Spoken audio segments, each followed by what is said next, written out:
The President.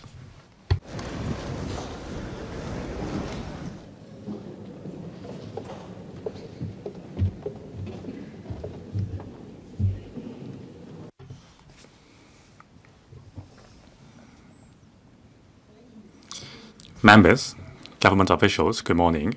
This is the first council meeting in the Year of the Horse. I wish that Hong Kong's economy would thrive and be as robust as a horse, and I wish everyone good health and success in your endeavor. And I also look forward to having a positive relationship with the executive. Let's seize the opportunity of the 15th five-year plan and take forward high-quality developments to benefit the public. Government Bill, first reading. Appropriation Bill 2026, second reading, Financial Secretary. President, honorable members, and fellow citizens, good morning. I move that the Appropriation Bill 2026 be read a second time. Today is the 9th day of the Chinese New Year, and the city is still brimming with festive spirits. The bustling New Year fairs, the buzzing night parade, and the dazzling fireworks display above Victoria Harbour have echoed the vigor and vitality symbolized by the Year of the Horse. Over the past year, as a result of the booming economy and capital markets, our tax revenue has increased. Coupled with the reinforced fiscal consolidation program gradually bearing fruit, our public finances have improved sooner than expected. The operating account has returned to a surplus this financial year. After taking into account the proceeds from bond issuance, the consolidated account has also returned to balance ahead of schedule. All these have enabled us to suitably reinforce support for the people and small and medium enterprises within our means. This year marks the beginning of the National 15th Five-Year Plan. The stable and high-quality developments of our country is always our strongest backing. Our country's sustained high-standard two-way opening up, coupled with scientific and technological innovation, have presented us with new opportunities. We must embrace the 15th Five-Year Plan with an innovative mindset, fostering new quality productive forces in accordance with local conditions. Leveraging our edge of having close connectivity with the mainland and the world, and with a large pool of talents, we will facilitate enterprises in opening up new markets. We expect Hong Kong's economy to sustain good momentum this year. The theme of this budget is driving high-quality, inclusive growth with innovation and finance. I will elaborate on this a little later. Economic situation in 2025. The global political and economic landscape is fraught with complication and volatility. The United States waged a tariff war early last year, precipitating a sharp escalation in global trade tensions. As the U.S. reached preliminary trade agreements with various economies and achieved consensus with China on key economic and trade matters, trade frictions eased, allowing the global economy to continue expanding. Technological transformation and the rapid development of artificial intelligence has spurred a fresh wave of investment enthusiasm and driven products demand. Asia, especially China, serves as an important engine propelling global economic growth. Furthermore, the resumption of interest rate cuts by the U.S. since September last year has bolstered performance of the investment and capital markets. The International Monetary Fund (IMF) projects global economic growth of 3.3% for 2025, which is broadly in line with that of year 2020 and 2024. Hong Kong's economy was buoyant last year. External trade remained strong, private consumption rebounded, and fixed investment accelerated. The overall economy grew by 3.5% in the year, marking the third consecutive year of expansion. Boosted by robust demand for electronic-related products, total exports of goods from Hong Kong grew by 12% in real terms, with particularly notable increases in exports to the Chinese mainland and the ASEAN. Exports of services rose by 6.3%. Visitor arrivals surged by 12%, while cross-boundary financial services and traffic saw sustained growth. On domestic demand, private consumption expenditure rose by 1.7% for the year, reversing the downward trend from the second quarter of 2025. Amid continuing economic expansion and a recovering residential property market, growth in overall investment expenditure accelerated to 4.3%. The labor market gradually stabilized in the latter half of the year. The seasonally adjusted unemployment rate stood at 3.8% in the fourth quarter. Employment earnings showed sustained growth, with the median monthly employment earnings of full-time employees increasing by 4.2% year-on-year in the fourth quarter. Inflation remained mild. Netting out the effects of the government's one-off measures, the underlying inflation rate was 1.1% last year. The stock market delivered a stellar performance. The Hang Seng Index rose by 28% over the year. The daily turnover surged by 90% to a historic high of close to $250 billion. Capital raised through initial public offerings exceeded 2024 by more than 2 times to over $280 billion, ranking first globally. The residential property market saw increases in both prices and transaction volumes. Market activities have been active since last March, with total transactions reaching a 4-year high of nearly 63,000 for the year. Property prices rose by 3.3% for the year, ending a 3-year decline, while rental prices rose by 4.3% in the year. Transaction volume for non-residential properties rebounded, while the declines in rentals and prices narrowed. Economic outlook for year 2026 and the medium term. Entering year 2026, global trade tensions have moderated, and economic activities continue to expand in major economies. The Chinese mainland will be the leading contributor to global economic growth, serving as the key driver for both regional and global economic momentum. The steadfast development of our country will continue providing firm support for Hong Kong. Our country will implement more proactive macro policies this year, expanding domestic demand and steadfastly advancing high-quality developments while maintaining reasonable economic growth. This will lay a strong foundation for the 15th five-year plan period and generates propitious conditions for Hong Kong's economic growth. Driven by investments in AI and other new technologies, the demand for related products continues to underpin the trade expansion in Asia. Market expectations of further interest rate cuts in the U.S. would bolster investor confidence. The IMF forecast moderate growth for the global economy this year. Benefiting from these factors, Hong Kong's exports of goods should sustain decent growth. Exports of services will also continue to increase, driven by increasing visitor arrivals and demand for financial services. Domestic demand will grow steadily. A stable labor market and rising household incomes will drive private consumption, while improvements in business sentiments, coupled with expectations of interest rate cuts, will boost asset markets and investments. Nevertheless, the international environment remains complex and intricate, with the major advanced economies still frequently shifting their trade and economic policies. Uncertainties will continue to loom over global trade. A slower than expected pace of U.S. rate cuts could hamper the optimism currently underpinning the global financial market. Based on our assessment of the current global and local economic situations, we forecast that Hong Kong's economy will grow by 2.5% to 3.5% this year.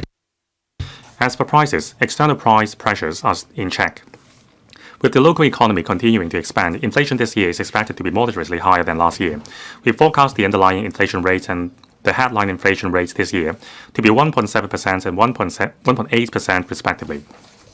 In the medium term, protectionism will persist in some major economies, while fragmentation of the global economy will continue. Nevertheless, the rise of the Global South and the reshaping of the global trade and investment landscape will unlock new markets and new growth areas for Hong Kong. This year marks the beginning of the 15th five-year plan. Hong Kong will proactively align with the 15th five-year plan, better integrate and serve the overall national development, and continue to proactively participate in the development of the Guangdong-Hong Kong-Macau Greater Bay Area.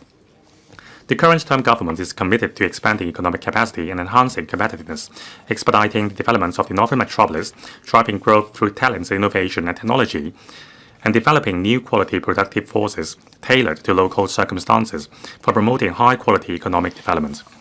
We forecast that Hong Kong's economy will grow on average by 3% per annum in real terms from year 2027 to 2030, with the underlying inflation rate averaging 2% a year.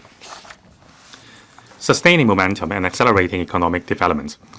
Hong Kong's economy has grown for 3 consecutive years, with overall sentiment steadily turning positive. Mega events are drawing visitors to Hong Kong, and international conferences have brought together global political and business leaders, fostering deeper exchanges and collaboration. 1. More buoyant asset markets. The stock market has shown encouraging momentum, with total market capitalization rising to $50 trillion. IPO activities were also vibrant. Sentiments in the residential property market has turned positive. Total bank deposits exceeded $19 trillion as at the end of last year, increasing 12% year-on-year, with capital continuing to flow in. The asset management sector is also faring well with net fund inflow of $357 billion to funds domiciled in Hong Kong. Hong Kong ranked third globally and first in the Asia-Pacific in the Global Financial Centers Index. Hong Kong is expected to become the world's largest cross-boundary wealth management center in 1 to 2 years. 2. Accelerated convergence of enterprises and talents. The Office for Attracting Strategic Enterprises, or the OASIS, has attracted over 100 strategic enterprises to establish in Hong Kong. 51 have been listed and 71 set up their global or regional headquarters in Hong Kong, bringing in about $60 billion of investment and creating around 22,000 jobs. Invest Hong Kong assisted 560 enterprises in establishing or expanding their operations in Hong Kong last year, which is expected to generate about $70 billion of investment and create over 10,000 jobs. The number of companies in Hong Kong with mainland and overseas parent companies and the number of startups in Hong Kong both rose by 11%, hitting new highs. As regards talent attraction, the Top Talent Pass scheme has drawn over 100,000 global elites to Hong Kong. We will continue to proactively attract investments and talents, injecting fresh impetus into Hong Kong's economy. 3. Strengthening international connections. The establishment of the International Organization for Mediation in Hong Kong has further strengthened our status as the center for international legal and dispute resolution services in the Asia-Pacific region. International conferences and exhibitions such as the Belt and Road Summit, Asian Financial Forum, Hong Kong FinTech Week, Hong Kong Maritime Week, and InnoX each drew thousands of global political, business, and industry leaders. This year, we will sustain our efforts in deepening international connections. For instance, the Asia-Pacific Economic Cooperation Finance Ministers meeting will be held in Hong Kong for the first time. 4. Soaring visitor arrivals drawn by mega events. Visitor arrivals approached 50 million last year, increasing year-on-year by 12%, with non-mainland visitors recording a growth of 15%. Hong Kong boasts an extensive lineup of mega events. The National Games, as well as the National Games for Persons with Disabilities and the National Special Olympic Games, which we co-hosted with Guangdong and Macau last year, enhanced Hong Kong's capability to organize large-scale sports events and deepen integration and collaboration among GBA cities. Less than a year after its commissioning, Kai Tak Sports Park has achieved the highest ticket sales in Asia and ranked third globally for its main stadium, registering the highest gross income of any stadium in Asia. In the coming year, mega cultural and sports events will follow one after another, showcasing our unique glamour. And 5. Accelerating the developments of the Northern Metropolis. Being a new engine for long-term development, the Northern Metropolis will inject fresh economic impetus into Hong Kong and support a new South-North dual engine, finance INT industry pattern. We are accelerating its development through various measures, including adopting a large-scale land disposal approach in land allocation and expediting the bringing in of enterprises and industries, as well as establishing 2 dedicated companies for Santee Technopole and Hung Shui Kiu Industry Park, respectively. We plan to introduce a dedicated legislation for the NM in the middle of this year. Proactively aligning with the 15th five-year plan. The recommendations for formulating the 15th five-year plan delineates the overall approach, strategic goals, and major initiatives for our country's development in the next 5 years. It is a strategic blueprint for setting out the direction of the full implementation of Chinese modernization. The recommendations also give explicit support to Hong Kong in better integrating into and serving the overall national development, consolidating and enhancing our status as an international financial, shipping, and trade center, while developing into an international INT center and an international hub for high-caliber talents. Hong Kong can contribute in various key areas. 1. Contributing to building a modernized industrial system and accelerating high-level scientific and technological self-reliance of our country. With strong basic research capabilities, Hong Kong possesses unique edge in AI, life and health technology, fintech, as well as new materials and new energy. Being an international financial center, Hong Kong will drive Finance Plus, capitalizing on our financial sector to better serve the real economy and industries with competitive edge, and pressing ahead towards mutual empowerment of finance and INT. In so doing, we can leverage our strengths to serve the country's needs. 2. Proactively participating in our country's developments in promoting high-standard opening up. Hong Kong possesses unique institutional strength under one country, 2 systems. With our efficient aviation, shipping, and logistics services, we serve as a super connector and super value adder to help enterprises go global and bring in external investments, fostering two-way trade and investment. And 3. bringing together high-caliber talents from across the globe. Hong Kong's world-class universities and internationalized environments are conducive to attracting and bringing in top global talents in various sectors, particularly leading experts in the scientific research field from around the world. We will keep nurturing local talents, aligning with the integrated developments of education, technology, and talents of our country. The Chief Executive will lead a cross-bureau, cross-departmental task force for Hong Kong to proactively align with the 15th Five-Year Plan, and, for the first time, to formulate Hong Kong's 5-year plan. We will integrate more actively into and serve the overall national development. With the synergy between a capable government and an efficient market, we aim at driving high-quality, high value-added and diversified economic growth. International Innovation and Technology Hub. Technology changes are reshaping the global economic landscape and generating new consumption demand and investments, while fostering the integration of industries across boundaries. Technological innovation is driving industrial innovation profoundly. Hong Kong's strengths in innovative scientific research and commercialization of research outcomes lie in our internationalized qualities, strong research capabilities, support of financial sector, and a rich pool of high-caliber talent. We're stepping up support measures such as computing power, land and capital, together with GBA City's well-developed advanced manufacturing to enhance our influence as a global source of original innovation. Artificial Intelligence Plus. We are pressing ahead with the industrialization of AI and deepening its integration across various industries while encouraging wider AI application, thereby achieving the target of adoption and utilization by all. Committee on AI Plus and Industry Development Strategy. The application of AI technologies is swiftly driving the process of industrial transformation. New technologies, new industries, and new products are quickly emerging. I will set up and chair the Committee on AI Plus and Industry Development Strategy to formulate strategies and create favorable conditions for AI to empower the transformation and development of industries. The committee will comprise experts, academics, enterprises, and industry park companies with an initial focus on life and health technology and embodied AI. Empower industries through AI. In respect of basic research and development, the Inno Hong Kong Research Cluster has so far funded 16 laboratories specializing in AI and robotics technologies. Their research focuses on technologies like AI-driven robotics, which could widely apply to industries such as healthcare, logistics, smart manufacturing, and construction. The $3 billion AI subsidy scheme launched by the government has approved around 30 R&D applications in the fields of large language models, new materials and biomedicine, etc., to enhance local AI research standards and application. We are making proactive efforts to align with the National AI Plus initiative by promoting industries for AI and AI for industries through application. The Hong Kong AI Research and Development Institute Company Limited will come into operation in the second half of this year. The company aims to promote AI plus development and transformation of R&D outcomes. It will also advise on matters such as the governance framework and regulatory regime for AI development.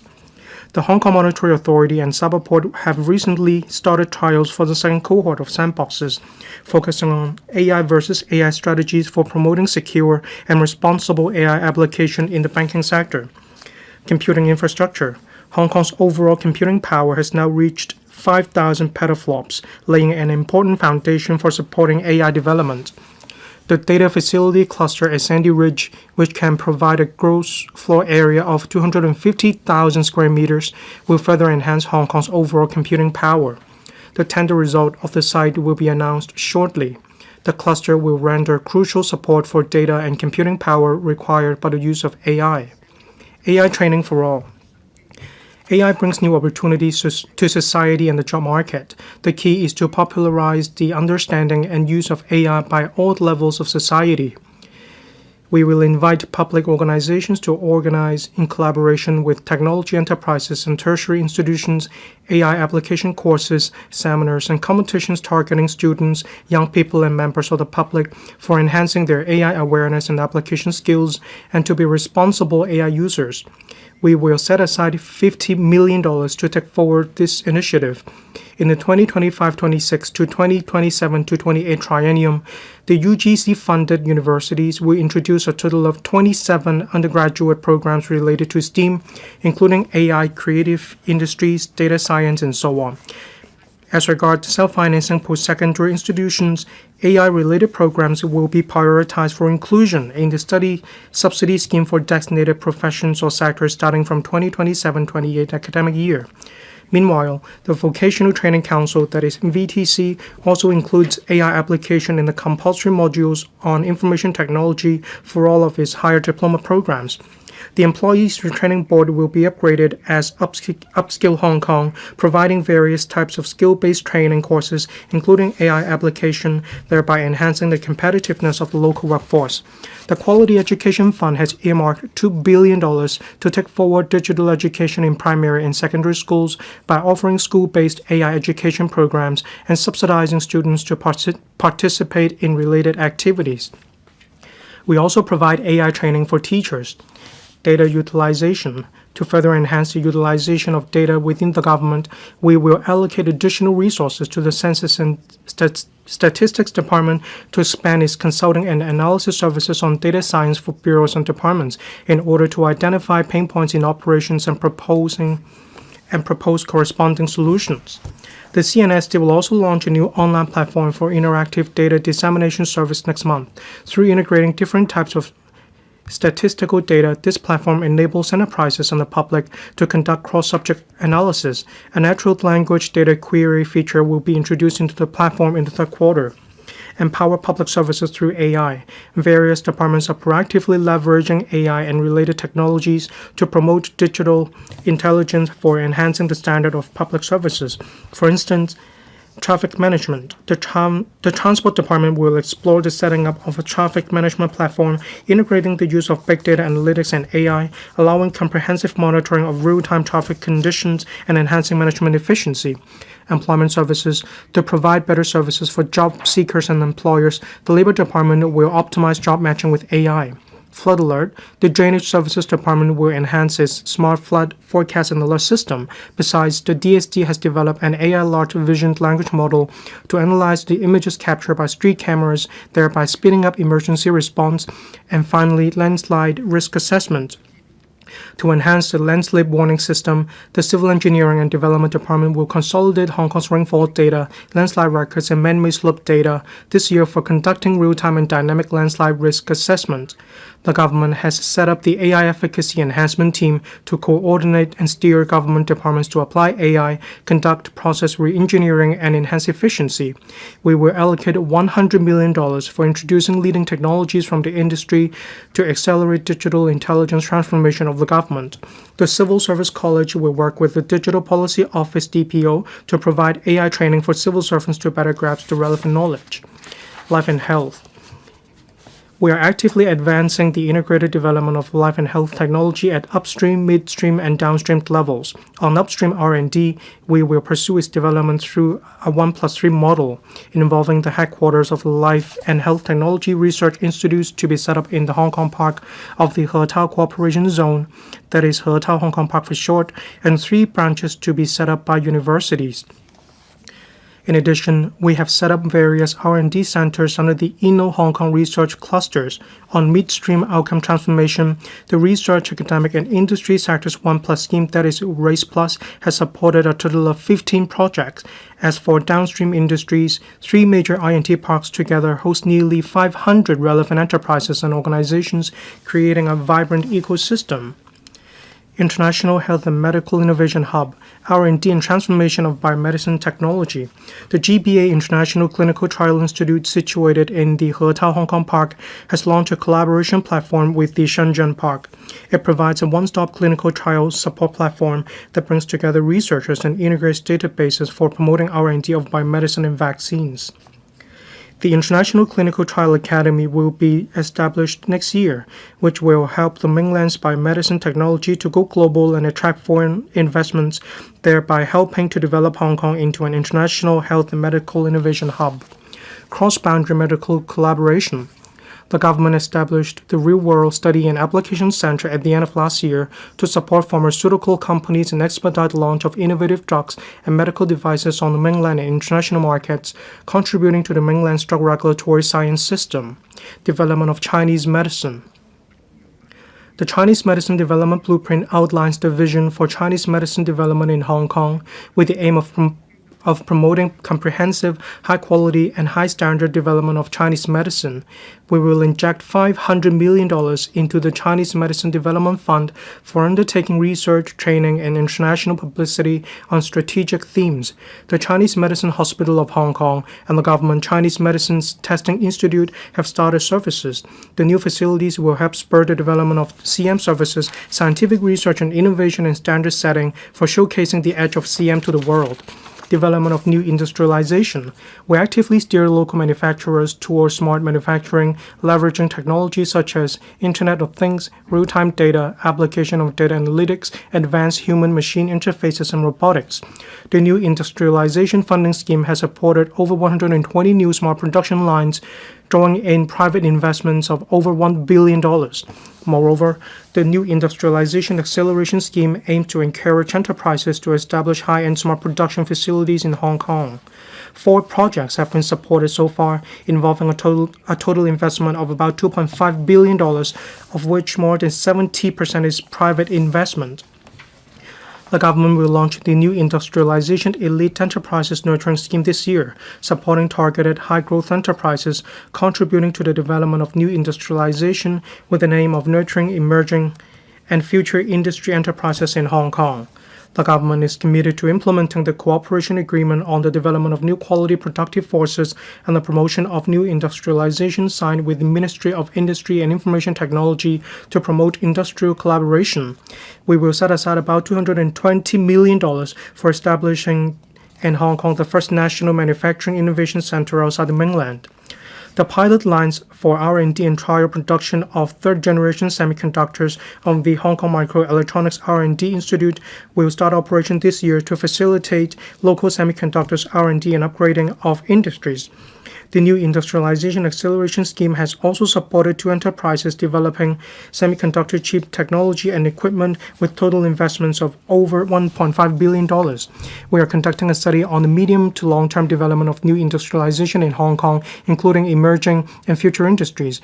We aim to accelerate new industrialization and the development of new quality productive forces in the city, enabling us to integrate into our country's overall planning of new industrialization and inject new impetus into the economy. 發展 We will promote the full integration between technological innovation and industrial innovation through key infrastructures, including the Hotel Hong Kong Park and Santine Technopole.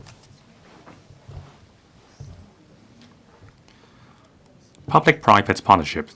One of the keys to realizing the vision of building the NM into a new international I&T city is to release the potential of the underdeveloped private land therein and convert them to industrial space and ancillary facilities, thereby providing staunch support for accelerated development of the real economy and industries.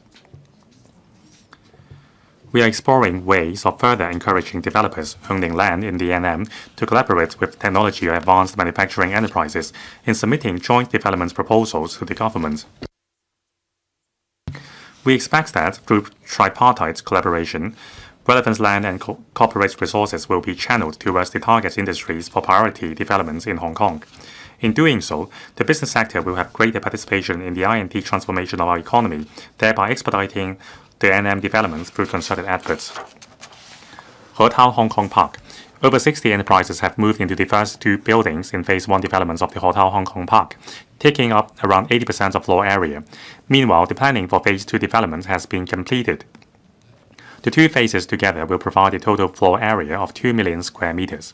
We will seek approval from the Legislative Council to inject a funding of $10 billion to the park company to accelerate the developments of the Hotel Hong Kong Park by engaging the market to speed up the disposal of the remaining land parcels under Phase 1 development, providing key infrastructure, further strengthening support to startups, and establishing a venture fund. We are seeking to facilitate the convenient flow of personnel, materials, capital, and data between the Shenzhen Park and Hong Kong Park. We are also exploring with the mainland and the formulation of specific implementation plans to allow cross-boundary flow of research data and biosamples, such as whitelist and green lane mechanisms to streamline entry-exit procedures and approval processes. Santine Technopole. Santine Technopole is an extension of the loop. Together with the Hotel Hong Kong Park, there will be a coordinated development at upstream, midstream, and downstream levels, creating a comprehensive industrial ecosystem. While the loop focuses on R&D, commercialization, and pilot production in the upstream and midstream levels. The 17 technopole will provide a large piece of land which can help accelerate the commercialization of R&D results and provide industrial space for prototyping, pilots, and mass production. We will establish a dedicated company this year and seek approval from the LegCo to inject $10 billion as initial capital to take forward the development, while leveraging market resources to accelerate the progress. Nurturing and strengthening emerging industries. Low-altitude economy. LAE is a new engine for smart city development and regional integration. The government has completed the first-stage legislative amendment exercise and will refine the legislation and regulatory framework on civil aviation to lay the foundation for the development of LAE standardization in the long run, building a competitive LAE ecosystem. Under the first cohort of the regulatory sandbox, 32 projects have conducted trials along their designated routes. Some application scenarios of unmanned aircraft, such as building management and inspection, have already been implemented. Trial projects such as unmanned aircraft system, traffic management system, multiple applications, users, shared platforms, cross-boundary routes, and passenger-carrying flying aircraft will be rolled out in phases from the first half of this year. We are also actively exploring with the mainland to commence trial flights on cross-boundary low-altitude logistics. Aerospace. The recommendation sets out the goal to expedite the development into an aerospace power. The China National Space Administration also proposes facilitating commercial aerospace enterprises to go global in an orderly manner. Hong Kong can help connect the mainland aerospace industry with the global market and provide professional services in areas such as R&D, financing, risk management, and law. OASIS will take the lead to identify aerospace enterprises to develop in Hong Kong. We have already requested the Hong Kong Exchanges and Clearing Limited (HKEX) to review the relevant listing requirements so as to facilitate and attract the listing of aerospace enterprises in Hong Kong.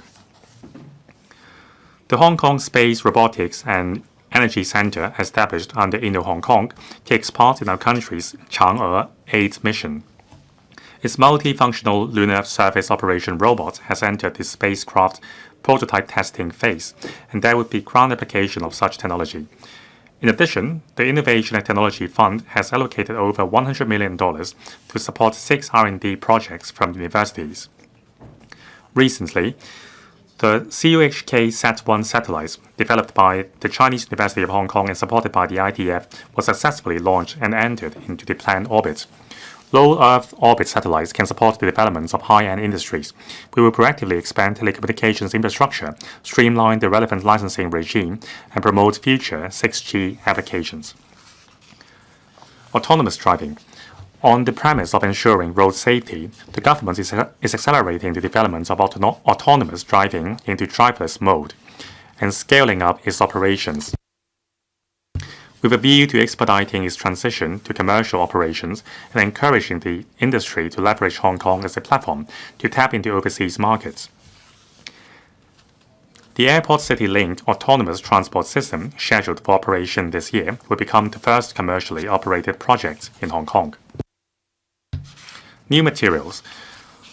The R&D of new materials in Hong Kong is progressing towards commercialization with potential of international ventures. In particular, 2 local startups will set up production lines at Eco Park, Tuen Mun in the middle of this year to upcycle local recyclables into core materials for electricity-free cooling products and acoustic metamaterial products respectively. Meanwhile, the government is expediting the development of the 3rd Inno-Hong Kong Research Cluster, focusing on new materials and advanced manufacturing, energy, and sustainable development. R&D centers under this cluster will be established in phases in the first half of this year. RISC-V. RISC-V is the underlying technology of a new generation of chips.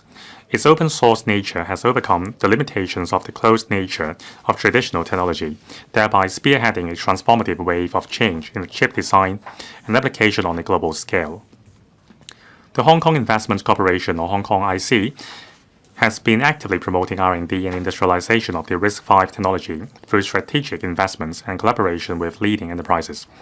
Initiatives include the establishment of the Hong Kong RISC-V Alliance, which aims at bringing together industries, academia, and the investment sector for cross-industry cooperation in the GBA and international collaboration.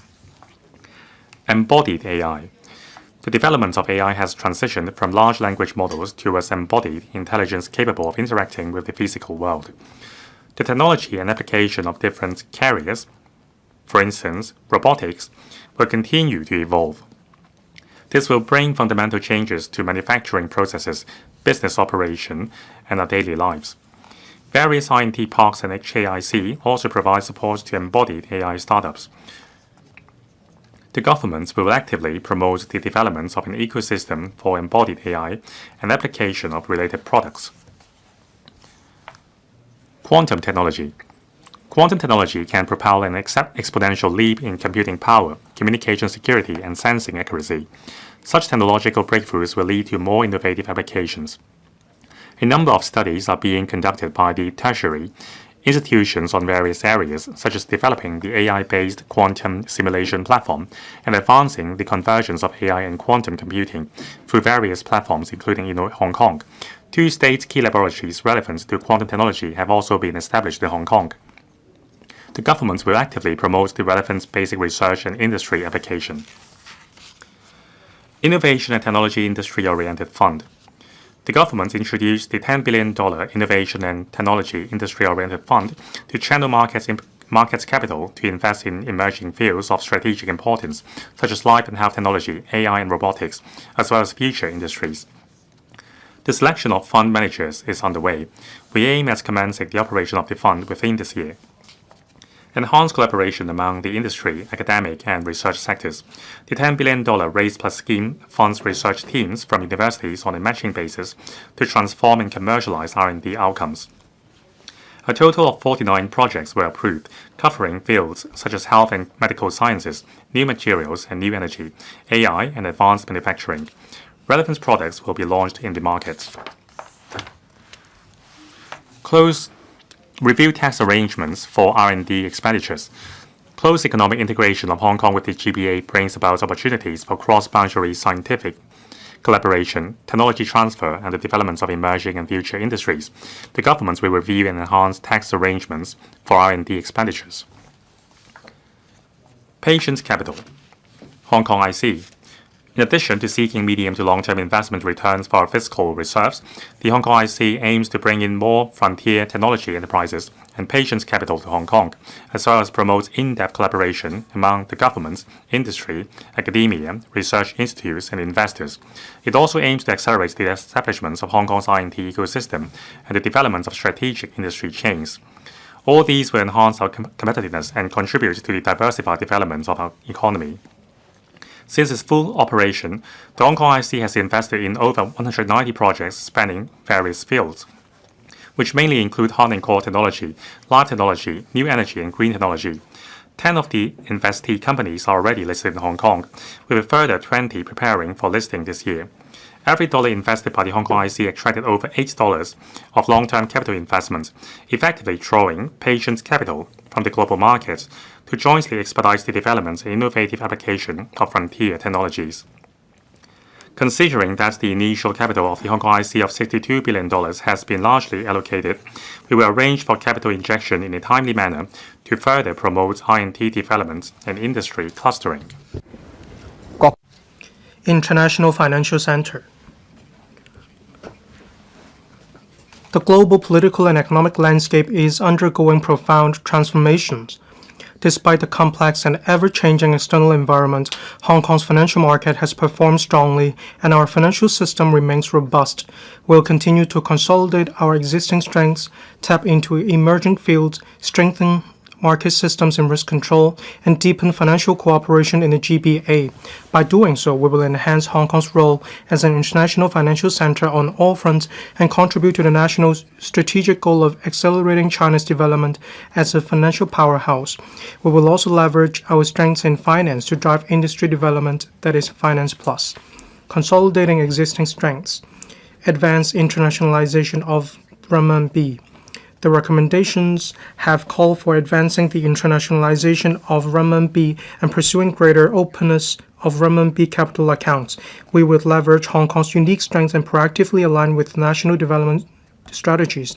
Specific measures include 1. Doubling the size of the renminbi business facility to renminbi 200 billion earlier this month to support financial institutions in facilitating the wider use of renminbi by enterprises and customers in activities such as trade and cross-boundary business.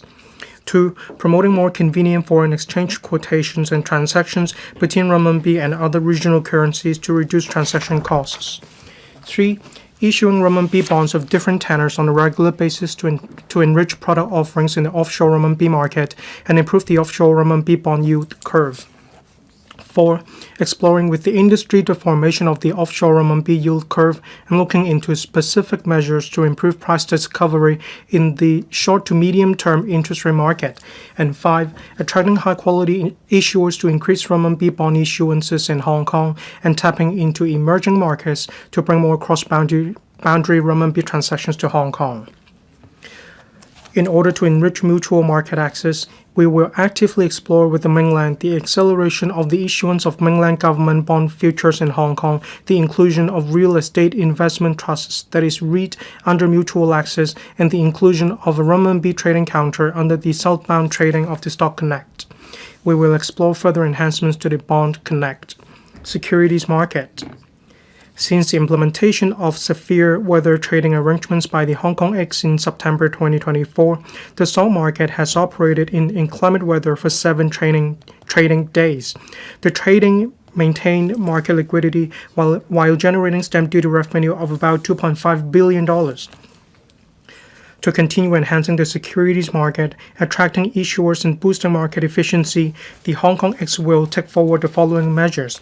1. Consulting the market in the first quarter on the revision of listing requirements for enterprises with weighted voting right structures, facilitation of the secondary listing of overseas issuers, enhancement of the IPO process, and provision of greater flexibility for biotechnology and specialist technology companies applying for listing, and so on. 2. Implementing the enhanced structured product listing framework and putting forward specific implementation proposals for the settlement cycle of T+1 for market consultation in the first half of this year. And 3. Taking forward board lot reforms in the securities market and launching the uncertificated securities market regime in collaboration with the SFC and the industry this year. We will also introduce the next stage of reforms, including enhancing the regulatory regime for listed companies, providing specific guidelines for overseas companies seeking secondary listing in Hong Kong, offering more overseas market as recognized exchanges, and continue to explore with the market the provision of an over-the-counter trading platform for the listed stocks or those requiring special handling. Bond market. The SFC and the Hong Kong MA are actively implementing the roadmap for the development of fixed income and currency markets announced last year. It includes boosting issuance in the primary market, enhancing liquidity in the secondary market, and expanding offshore renminbi business. The electronic bond trading platform will also be launched in the second half of this year, thereby reinforcing Hong Kong's position as a global fixed income and currency hub.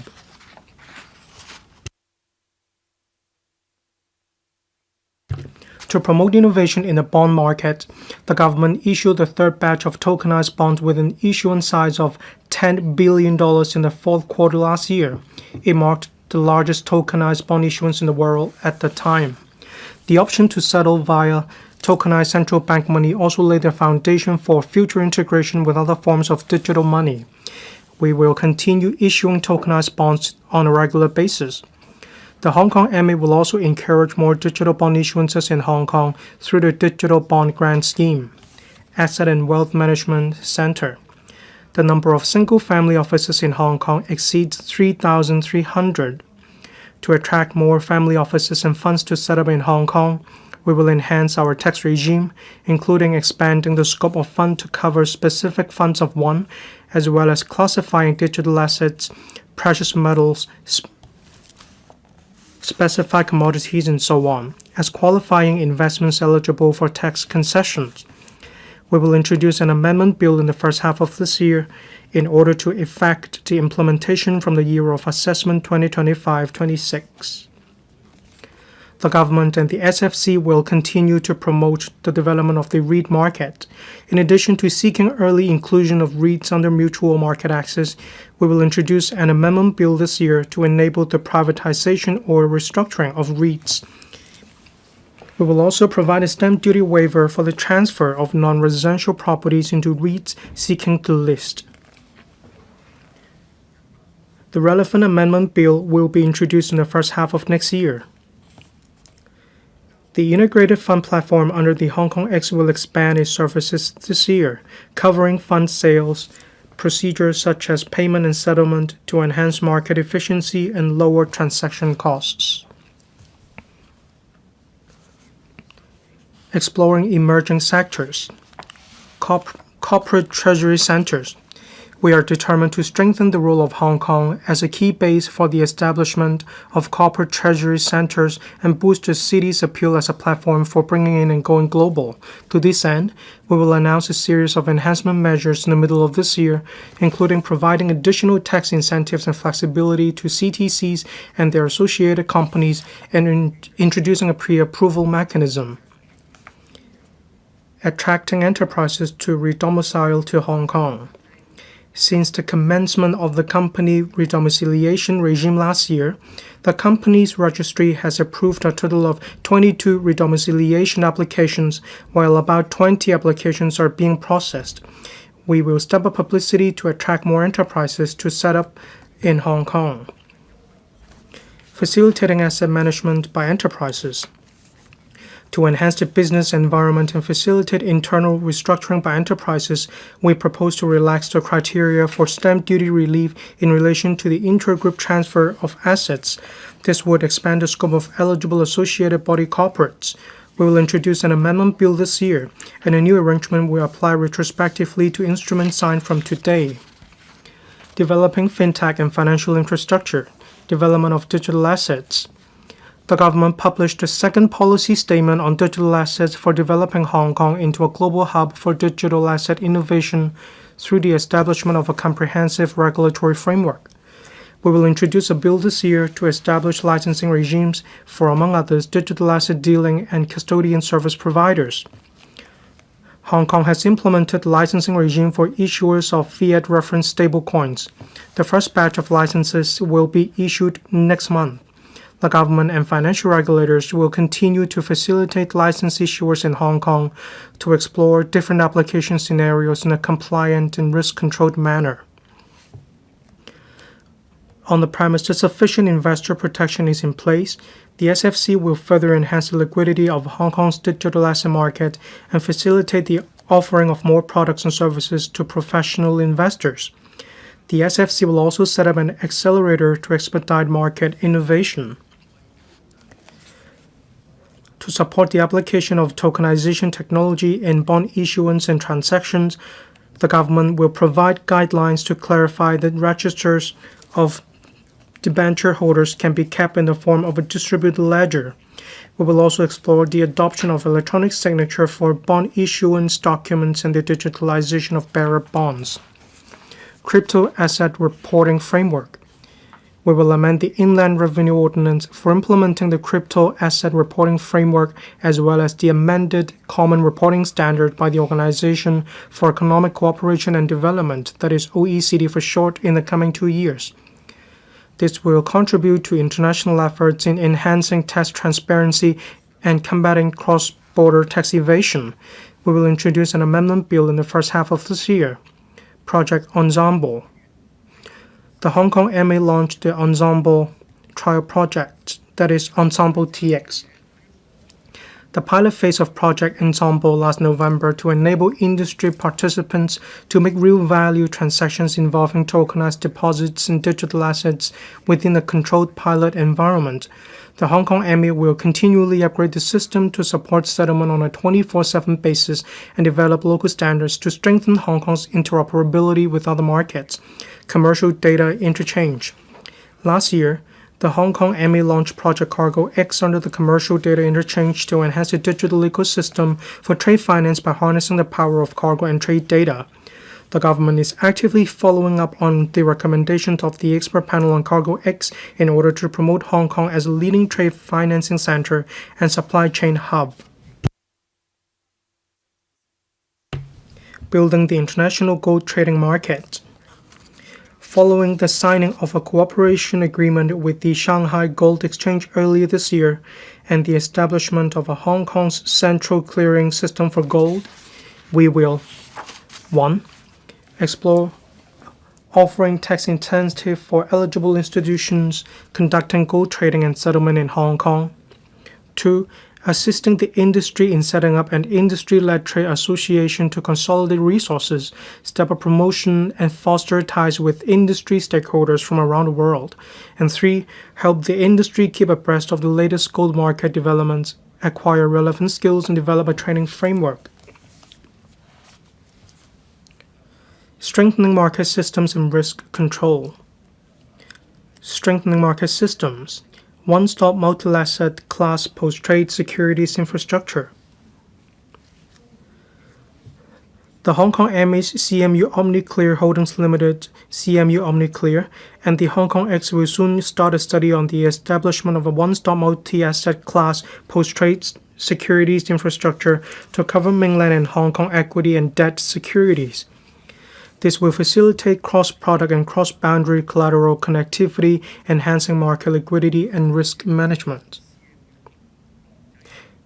Enhancing the international network of the CMU, that is, Central Money Markets Units. To facilitate investors' holdings of securities through the CMU for achieving global asset allocation, the CMU OmniClear is actively seeking to establish linkages with central securities depositories of various regions. The Central Bank of the United Arab Emirates has become a CMU member. The CMU will activate linkages with SIX of Switzerland and launch equity post-trade services for the first time, enabling investors to manage their diversified asset portfolios more efficiently. Digital asset platform. To promote the application of fintech and enhance the efficiency of the asset management market, the CMU OmniClear will set up a digital asset platform this year. It will support the issuance and settlement of digital bonds. The platform will also be gradually extended to other digital assets and linked with other tokenization platforms in the region, consolidating Hong Kong's leading role in the realm of digital assets. Non-traditional risk management. We are committed to developing the non-traditional risk management business, and we have extended the pilot insurance-linked securities grant scheme to 2028. Meanwhile, the Insurance Authority, that is IA for short, will continue to step up its promotion efforts in markets from around the world. Last year, 2 captive insurance companies were set up in Hong Kong. Financial inclusiveness. The Mandatory Provident Fund Schemes Authority, MPFA, is gradually taking forward MPF full portability. Its Phase 1 proposal, to be implemented this year, covers employees whose employment started on or after the 1st of May 2025.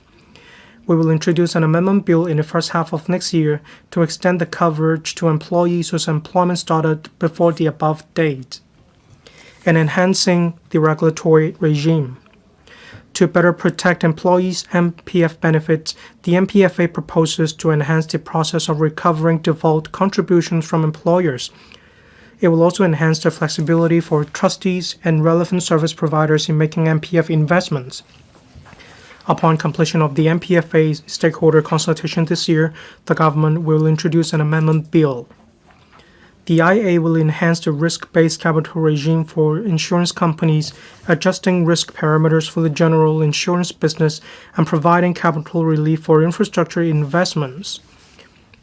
Moreover, we will require the industry to adopt a standardized checklist for the disclosure of capital adequacy and risk profile, facilitating public understanding of insurance governance, finance, and risk management. To strengthen the regulation of moneylenders, the government will release the consultation outcome and specific measures next month to address the issue of excessive borrowing and better protect the public. Strengthening international financial cooperation.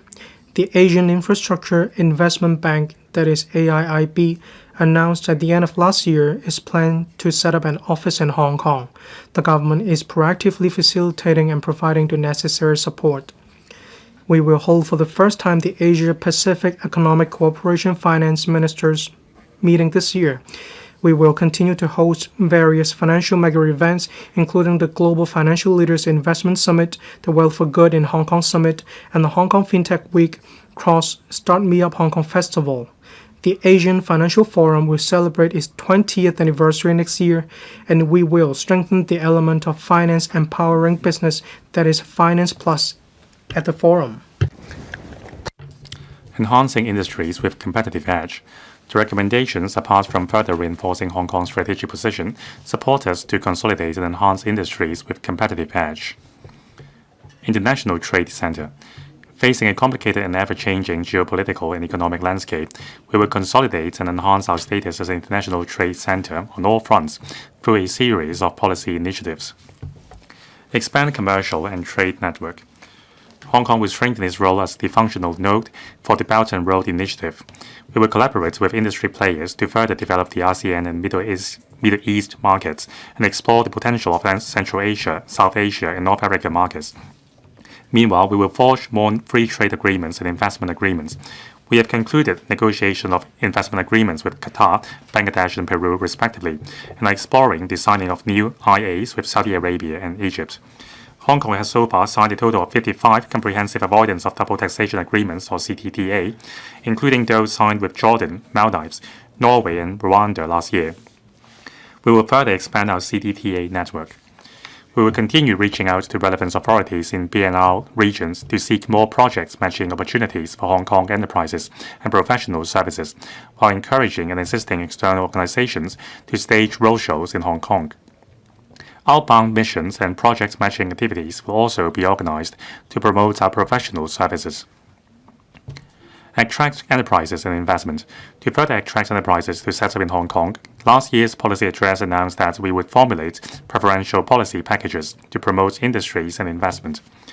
We have formulated a preliminary framework which would take into account a series of factors, including the enterprise's industry and its technology level, as well as the potential economic contributions and employment opportunities it can bring to Hong Kong. The tools include land grant arrangements, financial subsidies, and tax incentives. The preferential tax rates will be half rates of 5%. We will introduce an amendment bill this year. Tax policy is a key component to economic competitiveness. In view of the evolving global tax environments in recent years, I will establish and chair an advisory committee on tax policy to gather views widely from commercial, industrial, and professional sectors so that Hong Kong's tax policy can reinforce economic development. Support mainland enterprises in going global. As our country is advancing with high-level two-way opening up, more mainland enterprises are actively expanding overseas markets. The Task Force on Supporting Mainland Enterprises in Going Global, or Go Global Task Force, will organize promotional activities to attract mainland enterprises to venture into global markets through Hong Kong. We will also set up a cross-sectoral professional services platform, bringing together Hong Kong's professional services providers in the field of legal services, accounting, financial services, testing and certification, marketing, etc., to support enterprises going global. Support local enterprises. The growing popularity of online shopping and changing consumption patterns have posed challenges to some sectors. The government is enhancing various measures to strengthen the competitiveness of SMEs. The dedicated fund on branding, upgrading, and domestic sales, or BUD fund, has been well received by enterprises. The government will inject $200 million into the fund, raise the funding ceiling of Easy BUD to $150,000 per application, and provide more targeted funding support for enterprises in AI application. The Hong Kong Export Credit Insurance Corporation will introduce a pilot scheme this year to provide protection for SMEs engaging in exports with higher-risk buyers. The government will continue providing loan guarantees to enterprises through the SME Financing Guarantee Scheme. We have extended the application period for the 80% guarantee products to the end of March 2028 and also extended the application period for the principal moratorium arrangement to mid-November this year. The total loan guarantee commitments under this scheme will increase by $20 billion. Hong Kong's food industry can leverage its reputation for quality to further expand into the mainland and international markets. We will continue seeking market access and simplified customs arrangements of the mainland for a wider range of local food products. The Center for Food Safety will waive the fees related to the certification of food products for 2 years. Besides, we will introduce a new unified brand for local agricultural and fisheries products in the middle of this year, supported by a certification, testing, and traceability mechanism. Convention and exhibition industry. To promote further development of the exhibition industry and brand building as an international convention and exhibition hub, the government will earmark $100 million for attracting large-scale international exhibitions with new elements to Hong Kong through collaborating with relevant organizations on a pilot basis. Our objective is to develop Hong Kong into the first-choice platform for showcasing mainland and international brands while attracting high-spending business visitors to Hong Kong and driving high-value-added economic activities. International Aviation Hub. The Hong Kong International Airport is the world's busiest cargo airport. Its cargo throughput exceeded 5 million tons last year, and its passenger throughput reached 61 million, marking a year-on-year increase of nearly 15%. We will strive to enter into new air services agreements and expand traffic rights with regions demonstrating development potential, such as the Middle East, Central Asia, Africa, and South America, so as to further enhance our competitiveness as an international aviation hub. The new passenger departure facilities at Terminal 2 of the Hong Kong IA are scheduled to commence operations in May, which will substantially enhance the airport's overall capacity. Airport City. The Airports Authority Hong Kong, or AAHK, is proactively attracting businesses and investments to develop Airport City, Skytopia, into a world-class landmark. Relevant developments include the Asia World Expo Phase 2, art storage facilities, and the yacht base. Aircraft Parts Processing and Trading Center. The AAHK is pressing ahead with a leading overseas aircraft services company to provide professional services such as aircraft dismantling and parts recycling in Hong Kong, thereby developing Hong Kong into the first aircraft parts processing and trading center in Asia. Cooperation in transport and logistics. Collaborates with airports in the GBA. Since the launch of the direct passenger service from Zhuhai to Hong Kong for passengers taking flights at Hong Kong IA, over 100,000 passenger trips have been made. The AA will step up promotion while enhancing the connectivity between Zhuhai Airport and the Hong Kong International Airport to encourage more travelers using the service. Sea Air Intermodal Cargo Transshipment Mode. The mode operated by the Airports Authority in collaboration with Dongguan has attracted the participation of 27 airlines and 140 logistics companies. In addition, the construction of the intermodal pier under Phase 1 of the Hong Kong IA Dongguan Logistics Park has been completed. The remaining works are expected to complete within the year, targeted for commissioning in the first half of next year. International Maritime Center. Hong Kong will further align with the national maritime strategic developments and elevate our status as an international maritime center. Meanwhile, we are striving to promote smart logistics and digital transformation in the industry while expanding our cargo hinterland to secure more transshipment cargo. Smart Ports. The newly launched Port Community System provides real-time tracking of sea, land, and air cargo, fostering free flow of information among different industries. In addition, the PCS and Guangdong e-ports are connected to provide value-added services such as one data, multiple declarations. More than 3,000 companies have registered with the PCS. We will continue leveraging the data provided by the PCS to bring greater values to the industry. High value-added maritime services. We will introduce an amendments bill in the first half of this year to enhance tax concession measures for the maritime service industry and provide a half-rate tax concession to eligible commodities traders. All these will further promote the development of high value-added maritime services in Hong Kong. To consolidate Hong Kong's premier position in ship registration, we will introduce an amendment bill this year to revamp the existing ship registration arrangements, including permitting dual registration arrangements to cater for the diverse operating models of international maritime enterprises. Hong Kong Maritime Week. This year marks the 10th anniversary of the Hong Kong Maritime Week. We will organize more large-scale forums and seminars in collaboration with different international maritime organizations, with a view to enhancing Hong Kong's influence as an international maritime center. Green shipping.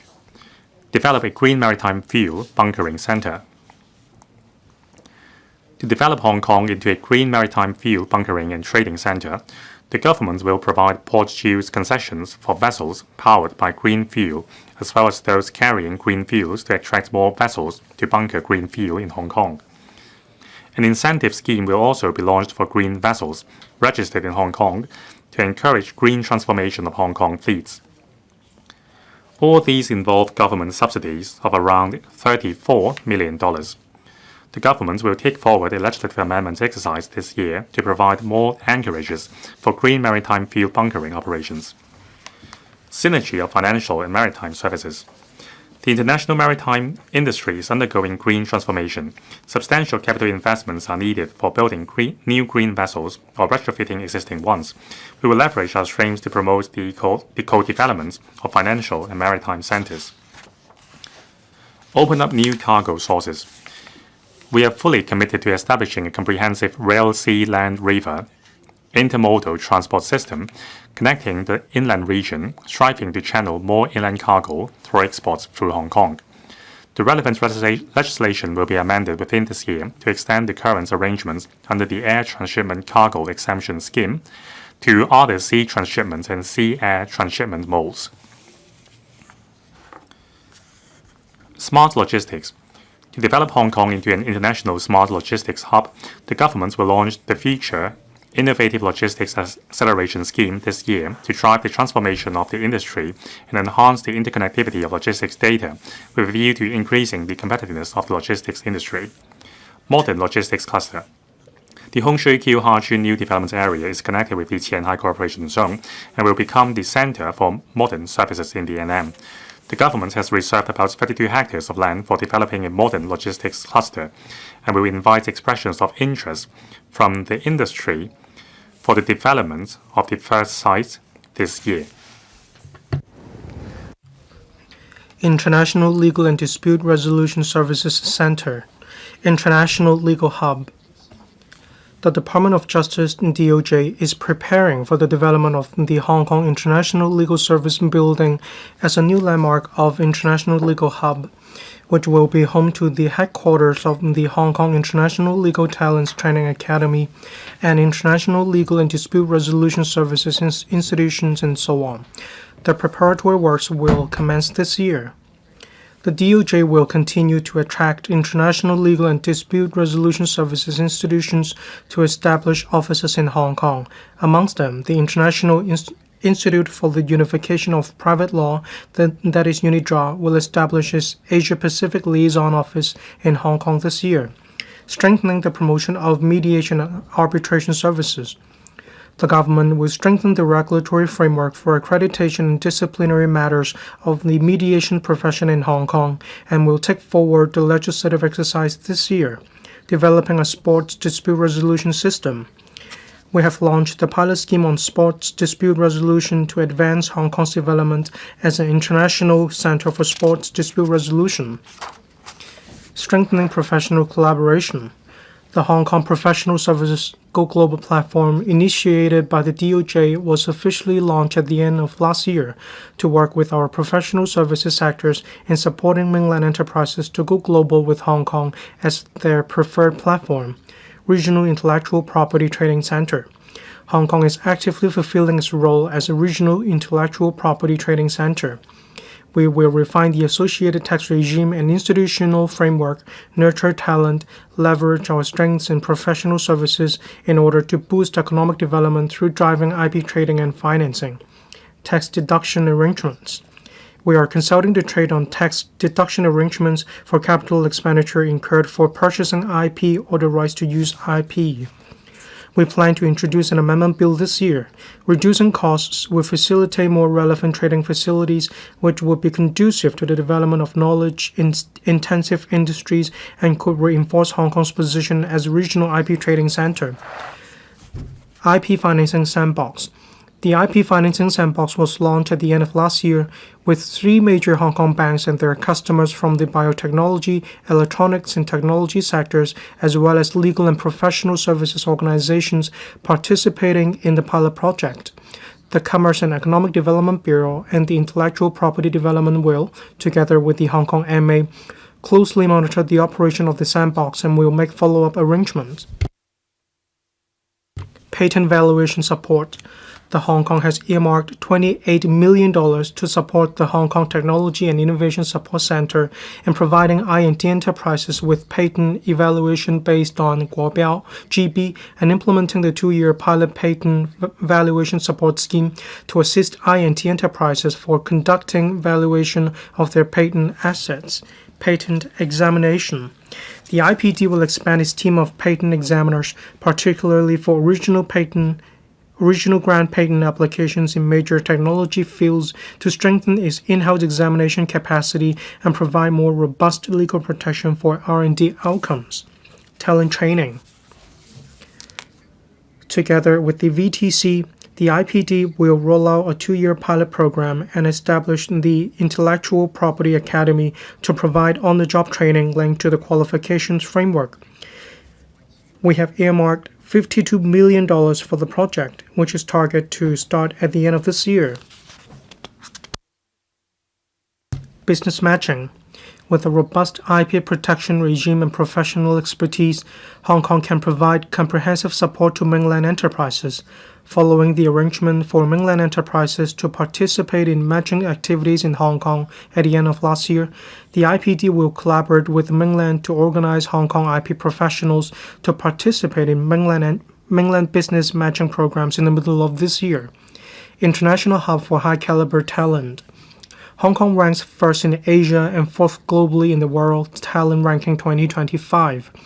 We will continue nurturing local talent, attracting talent globally, and developing an international education hub to achieve the integrated development of education, technology, and talent. Nurturing talent. INT. Through the STEM internship scheme, we encourage university students to gain INT-related work experience, providing nearly 20,000 internship opportunities so far. The Research Talent Hub has approved over 15,000 applications, providing subsidies for institutions to engage STEM university graduates to undertake R&D work. Finance. The Hong Kong Academy of Finance is committed to nurturing financial leaders with global vision. Its Financial Leaders Program has attracted over 80 senior executives, benefiting nearly 50 institutions. The GBA FinTech two-way internship scheme for post-secondary students provides subsidies for students from Hong Kong and the mainland to take part in short-term internships in FinTech companies. About 30 enterprises and 100 students have taken part in the scheme. To enhance the professional competency of insurance practitioners, we will extend the program to enhance talent training for the insurance sector by 3 years. Legal and dispute resolution. The Hong Kong International Legal Talent Training Academy has provided professional practical training for over 2,000 participants from various places and will continue facilitating experience sharing with legal and dispute resolution practitioners in the mainland, Belt and Road, and other jurisdictions. Aviation. We are focusing on training both serving and newly recruited aviation personnel. The Hong Kong International Aviation Academy will, in partnership with the Chinese University of Hong Kong, launch a new Master of Science in Aviation Management program this year. The Academy has also, in collaboration with an overseas aeronautic services company, set up the Aircraft Engineering Training Center to offer a range of professional training courses on aircraft maintenance, aircraft parts processing, and certification. Construction industry will continue to nurture construction professionals to cater for future manpower demand. To assist more graduates in obtaining professional qualifications, we will allocate $65 million to provide additional government-funded training places this year. Attracting talent. The various talent admission schemes have attracted over 270,000 talented individuals from around the world, with the Top Talent Pass scheme drawing over 100,000 global elites, contributing to Hong Kong's economic development. The Hong Kong Talent Engage will continue to step up its efforts to attract talent from the mainland and overseas and expand its network of working partners to help incoming talents and their families to settle in Hong Kong. Inno Hong Kong has worked with more than 30 top universities and research institutions in the mainland and overseas, bringing together more than 3,000 researchers for world-class scientific research collaborations. We launched the 3 billion Frontier Technology Research Support Scheme last year to align with the country's strategic plan for frontier technology development. As a major international education hub, Hong Kong boasts 5 of the world's top 100 universities and ranks second globally in terms of education competitiveness according to the World Competitiveness Yearbook 2025 of the International Institute for Management Development, IMD. Third Medical School. The government has earmarked resources to support, on a matching basis, the Hong Kong University of Science and Technology, Hong Kong UST, in developing the Third Medical School, which aims to admit its first cohort of students in the 2028-29 academic year. The new medical school will focus on nurturing talent with both clinical and R&D capabilities and attracting more medical talent to take up teaching and research positions. The government has reserved land at Ngau Tam Mei in the Annam for the permanent campus of the new medical school and for the development of an integrated teaching and research hospital. Resources will be earmarked accordingly. The government will further explore with Hong Kong UST the development and operation model of the integrated teaching and research hospital and fully supports the commencement of the project as soon as possible. NM University Town. For the development of the NM University Town, we will roll out 3 sites in Hong Shui Kiu Hachi New Development Area shortly for application by UGC-funded universities and universities of applied sciences for campus development. We will earmark $10 billion for providing loans to support campus development. Establishing the Study and Hong Kong brand. The Education Bureau, EDB, has set up the task force on studying in Hong Kong to attract top-notch students globally. The Study in Hong Kong Week, currently underway, features key events including the Asia-Pacific Association for International Education Conference and Exhibition, which is one of the world's top 3 international higher education conferences, and the International Symposium hosted by the Alliance of Universities of Applied Sciences.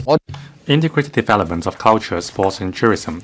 We will continue promoting the integrated development of culture, sports and tourism to provide better urban living experience for residents and visitors.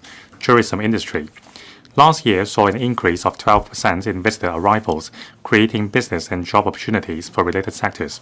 In the coming year, we will allocate $1,660 million to the Hong Kong Tourism Board.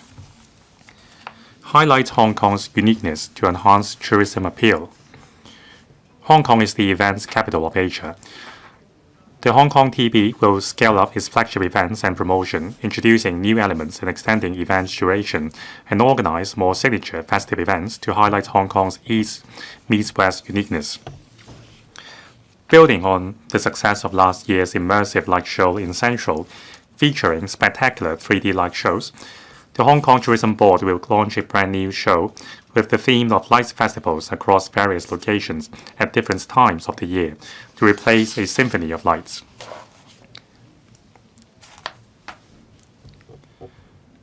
Attract high-end overnight visitors. The Tourism Board will draw more overnight visitors by stepping up marketing efforts in source markets with potential, including mainland cities outside Guangdong, as well as emerging markets such as ASEAN and the Middle East. We will also proactively promote the hosting of a wider range of conferences, exhibitions, and incentive travel events in Hong Kong. The number of ship calls to Hong Kong reached 189 last year, representing a year-on-year increase of 26%. The Tourism Board will further attract more international cruises to include Hong Kong in their itineraries.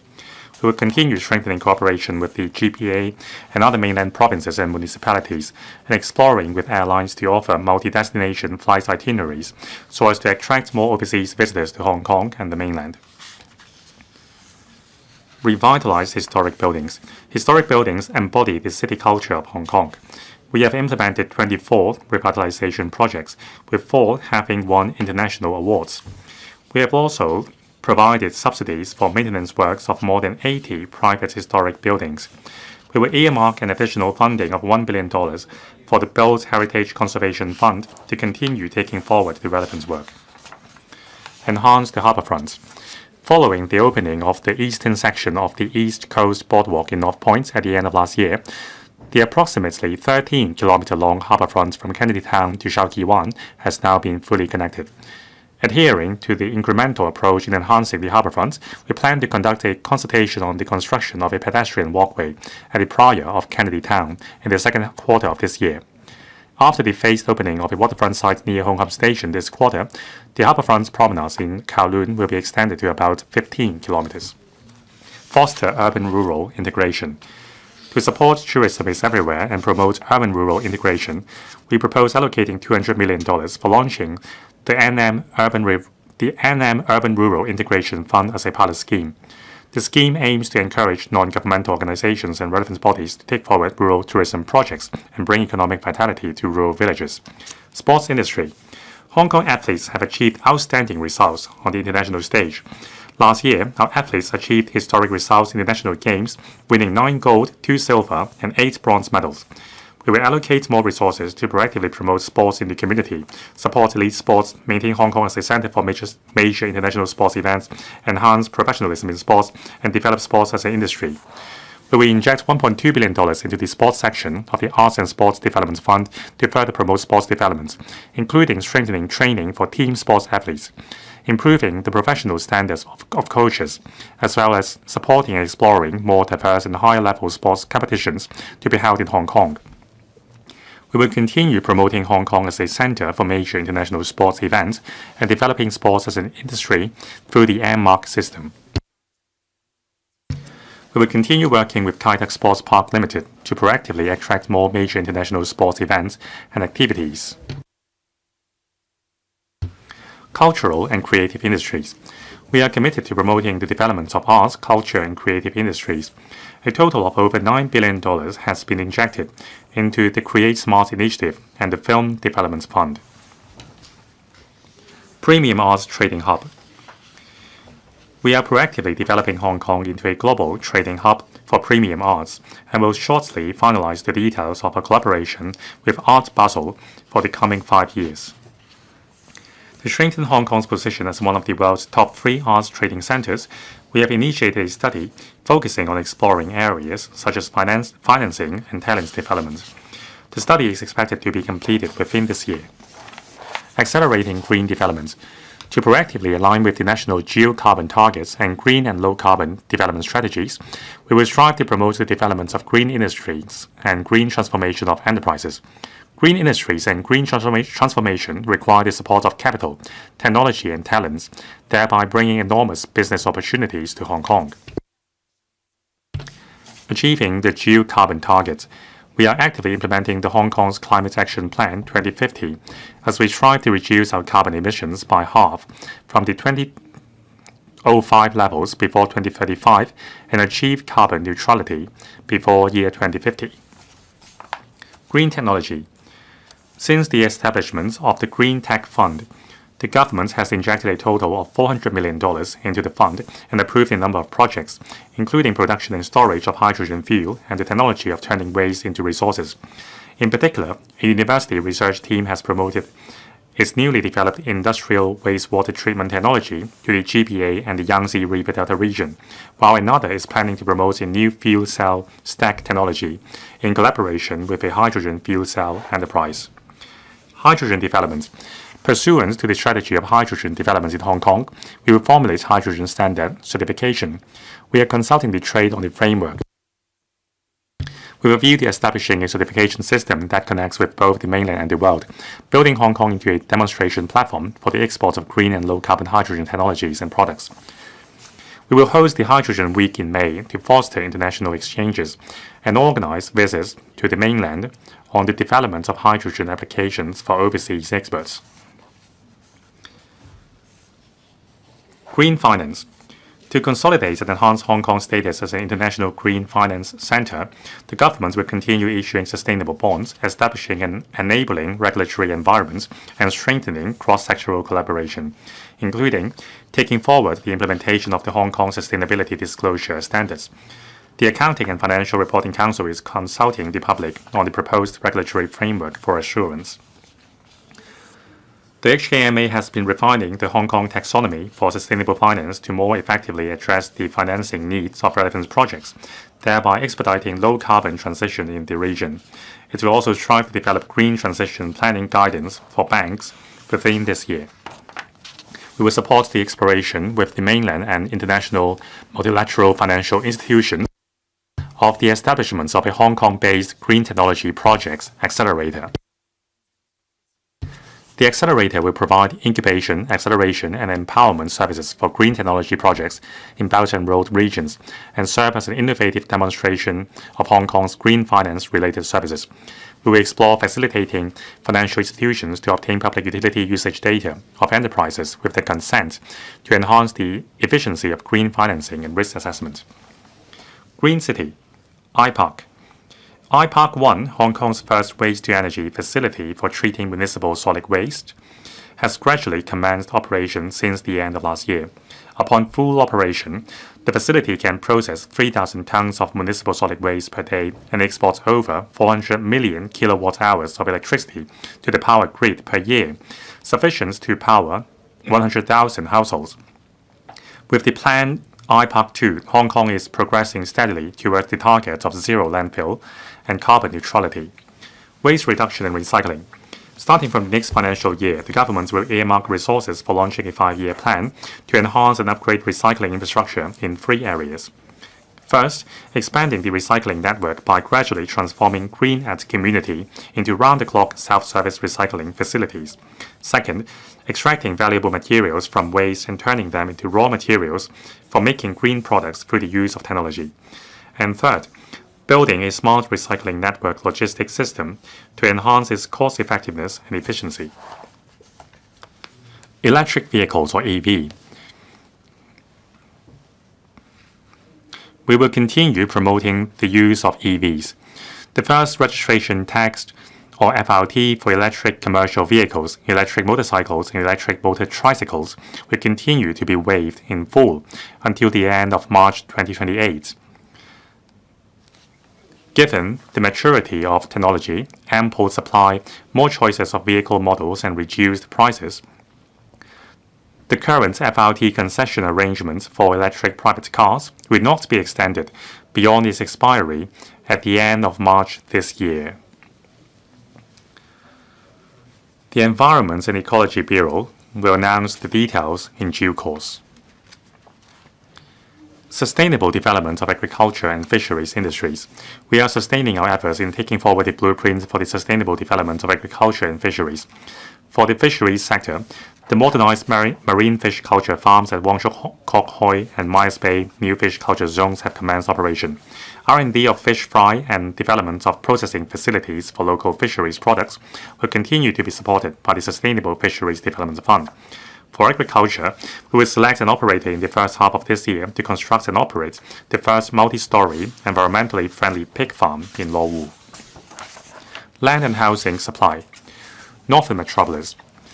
The Northern Metropolis plays a pivotal role in driving Hong Kong's social and economic development and enhancing our competitiveness. The government is pressing ahead with the development of the NM, which would provide ample room for the development of housing, I&T sector, as well as other industries. Land development and infrastructure. The first batch of site formation works for the I&T land in 17 Heddle Pole and university land in Hung Shui Kiu will be completed within this year. We will seek funding approval from the LegCo in year 2026-7 for kick-starting projects such as the site formation and engineering infrastructure works for Ngau Tam Mei NDA and Stage 2 of 17 Heddle Pole Phase 1 development, as well as construction of the government's joint user complex in Kutong North. The Hung Shui Kiu Industry Park Company Limited was established last month. It will develop and operate around 23-hectare industry land in Hung Shui Kiu through direct participation and public-private partnership with a view to bringing in more industries in an accelerated manner. We plan to seek funding approval from the LegCo for injecting an initial capital of $10 billion to support its initial operation and development needs, thereby facilitating its operation to commence by the middle of this year. Multi-pronged development approach. We are accelerating the development of the NM with an innovative mindset. For instance, the large-scale land disposal approach is adopted to expedite the granting of land in NDAs, and tenders are being invited for the first pilot area in Hung Shui Kiu Ha Chun. We have also introduced flexible land premium payment arrangements, such as allowing the offsetting of land premium by surrendering land in the NM to be resumed by the government, as well as staged payments of land premium. Together with measures such as adoption of the pay-for-what-you-build approach for assessing premium based on the actual gross floor area and the intended use, and provision of longer-term government tenancies, these arrangements can alleviate the cash flow pressure on enterprises and the uncertainties they face when pursuing land development. We will continue making appropriate land disposal and financing arrangements for the industry sites and major development projects in the ENM, and stepping up efforts to attract enterprises and investments with a view to encouraging high-quality enterprises to establish in the ENM. Dedicated legislation along with administrative measures. We will shortly conduct public consultation on the proposal to introduce a dedicated legislation to accelerate the development of the ENM. Our aim is to introduce the bill in the middle of this year. In addition, the ENM Project Supervision Office will expedite large-scale private development projects in the ENM by strengthening coordination and imposing time limits on the approval process. These administrative arrangements are also applicable to development projects outside of the ENM. Land supply. We will make available land for the production of about 98,000 private housing units in the next 5 years. The land sale program for the coming year will include 9 residential sites. Together with railway property development projects undertaken by the Urban Renewal Authority, as well as private development and redevelopment initiatives, the potential land supply for the whole year is expected to have a capacity for providing around some 22,000 units. I would like to emphasize that for the steady development of the market, the specific land sale arrangements will be announced on a quarterly basis after careful consideration of market conditions and other relevant circumstances. In view of the vacancy rates in the non-residential property market, the supply and demand, the government will not put up general commercial sites for sale in the coming year. In addition, the Hong Kong IC will collaborate with regional and international long-term capital to channel funds into high-quality commercial property projects that align with Hong Kong's industrial positioning and match them with enterprises from target industries. Separately, the Development Bureau is inviting the market to submit expressions of interest for post-secondary student hostel development on 3 sites. Subject to market response, the relevant sites may be put up for tender. Housing supply. Taking into account light public housing, the total public housing production in Hong Kong will be around 196,000 units in the coming 5 years, an increase of more than 80% compared to the 5-year period since the current term government took office. Around 9,500 light public housing units were built and commissioned last year. We are steadily moving towards the target of completing around 30,000 LPH units by 2027 to 8.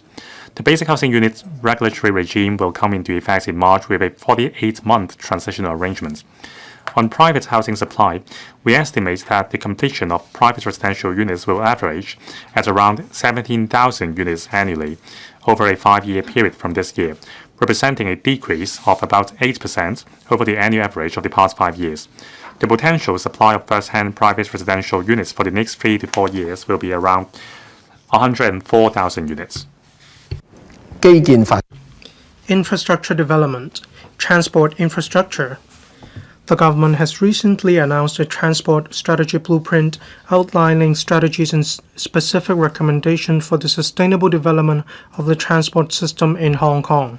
Guided by a public transport-oriented principle, the blueprint aims to enhance cross-boundary transport infrastructure, facilitate the movement of people and goods within the GBA, and drive smart transformation to provide greater convenience for the public and tourists. We are pressing ahead with a series of railway, major road, and smart and green mass transit system projects to form an 8 vertical and 8 horizontal layout. Among them, the central Kowloon bypass Yau Ma Tei section is now open to traffic, while the remaining Kowloon Bay section is expected to be completed by the end of this year. By then, it will only take about 12 minutes to travel between Yau Ma Tei and Tseung Kwan O. As for railways, projects including Kwu Tung Station, Tung Chung Line Extension, Hong Shui Q Station, Tuen Mun South Extension, and Oyster Bay Station, and so on, will be completed progressively from next year onwards. We are taking forward the Northern Link, Main Line, and Spur Line at full steam for commissioning simultaneously by 2034 or earlier. We are also actively taking forward the Hong Kong-Shenzhen Western Rail Link Hong Shui Q Tianhai project, with a target of inviting tender for its detailed design and construction next year and commissioning in 2035. Besides, tender for the Smart and Green Mass Transit System project in Hong Shui Q Ha Chun NDA is expected to be invited this year. We are also pressing ahead with the investigation study for the NM Highway with priority given to the Santin section. The target is to invite tenders for the main construction works next year, aiming for commissioning by 2036 or earlier. Professional development of construction industry, application of robots. We have required public works projects to adopt construction robots in suitable processes. To this end, the Construction Industry Council will also provide relevant training to promote the effective use of robots in the industry. Promoting application of INT.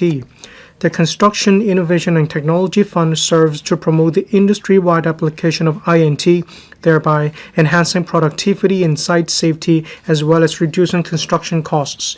We will inject $1 billion into the fund to continue supporting industry development. New engineering contract form and smart site and safety system. We are actively exploring with the Tianhai Authority for the pilot implementation of Hong Kong's new engineering contract form and smart site safety system in Tianhai to facilitate the alignment of the mainland's engineering contract and management system with Hong Kong and international standards. Aligning construction standards. We will make reference to Guobiao and overseas standards to further enhance local construction standards and specifications. Besides, we will leverage Hong Kong's unique strength as a global city and experience to co-establish the GBA construction standards and help Guobiao gain access to the global market. Building Technology Research Institute. To promote applied R&D and strengthen control over construction costs, we have earmarked $100 million for commissioning the Building Technology Research Institute to conduct various studies. These include reviewing construction standards and exploring AI applications. Reducing construction costs. Through enhancing the project procurement model and streamlining the approval process, the Development Bureau is implementing various measures to reduce construction costs and enhance effectiveness. For example, cost savings of about 10% to 20% can be achieved through direct procurement of modular integrated construction, that is MIC, modules in lead public housing projects as well as electrical and mechanical equipment for a sewer treatment plant project. Using a self-developed building information modeling, that is BEAM-enabled systematic approach to foundation design, the Housing Department achieves construction cost saving of about $1 million per building on average. In addition, the second-generation MIC approach, together with locally developed innovative coupling technology, are being adopted to expedite public housing projects and enhance cost-effectiveness. A caring and inclusive community, supporting work in the aftermath of Taipo fire. The government has provided comprehensive support for those affected by the Taipo fire. We have just announced the long-term housing arrangements and earmarked $4 billion accordingly. To reduce the risks of bid rigging in building repair works, the URA will launch an enhanced version of Smart Tender in the second half of this year. In addition to providing a more rigorous pre-qualified list, the URA will render professional advice and support for owners in engaging consultants and contractors. Besides, the URA will provide subsidies to encourage owners to utilize the paid services of Smart Tender. For these two measures, we propose allocating a total of $300 million to the URA. The Development Bureau is conducting a comprehensive review of the Operation Building Bright 2.0 to draw up a new subsidy scheme. We will earmark $3 billion accordingly. Moreover, we will allocate $1 billion to extend the lift modernization subsidy scheme to provide subsidies to property owners. Caring for the elderly. From the next financial year onwards, the government will increase the number of community care service vouchers for the elderly by 4,000 to 16,000, and the number of residential care service vouchers for the elderly by 1,000 to 7,000, involving an estimated full-year expenditure of $1.2 billion and $1.97 billion respectively. The government will also promote the further development of the elderly care services market while promoting the parallel development of publicly funded and market-based services, thereby enhancing the overall service capacity. The government has been supporting cross-boundary elderly care. Starting this month, the residential care services scheme in Guangdong has included 2 more residential care homes for the elderly, resulting in a total of 26 RCHEs covering all 9 cities of the GBA. The 2-year pilot medical subsidy arrangement was also launched at the end of last year. The subsidy is subject to an annual ceiling of RMB 10,000 yuan per person and outpatient expenses, and RMB 30,000 yuan per person for inpatient expenses. In addition, the government will implement new arrangements for portable cash assistance in the middle of this year, under which elderly participants of the Guangdong Scheme, Fujian Scheme, and Portable Comprehensive Social Security Assistance Scheme may opt to receive government assistance directly through their accounts with designated mainland banks. Last year, the Working Group on Promoting Silver Economy announced 30 measures, most of which have achieved positive outcomes. The government will continue working closely with the industry to promote the silver economy. Support for youth will provide young people with more exchange and internship opportunities in the mainland and overseas, including introducing a new media thematic internship program in the mainland and allocating an additional $60 million for implementing the HYAB funding scheme for international youth exchange continuously. We will provide around 3,600 short-term internship placements in government departments and public bodies for post-secondary students, enabling young people aspiring for a public service career to gain experience. Women's development. To promote all-round women's development, the annual funding for the Women Empowerment Fund will be increased to $30 million starting from the next financial year. Support for working families. To strengthen the support for working families, the total number of service places of aided standalone childcare centers has exceeded 1,530, with an increase of about 12% over last year.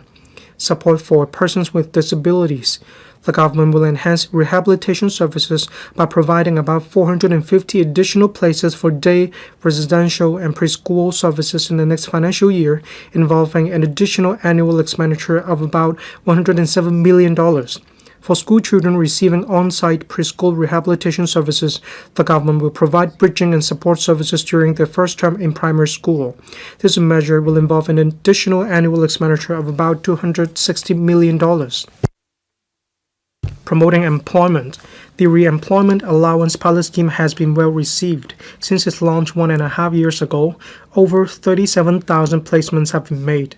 The provision for the scheme will be increased to $222 million in the coming financial year. The employment program for the elderly and the middle-aged aims to encourage employers to hire persons aged 40 or above and provide them with on-the-job training. Employers will, for employing each eligible person, receive a maximum on-the-job training allowance of $5,000 per month for 3 months to 12 months.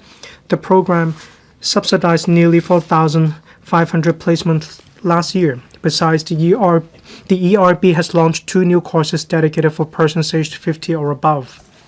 And enhancing healthcare services. Advancing primary healthcare development.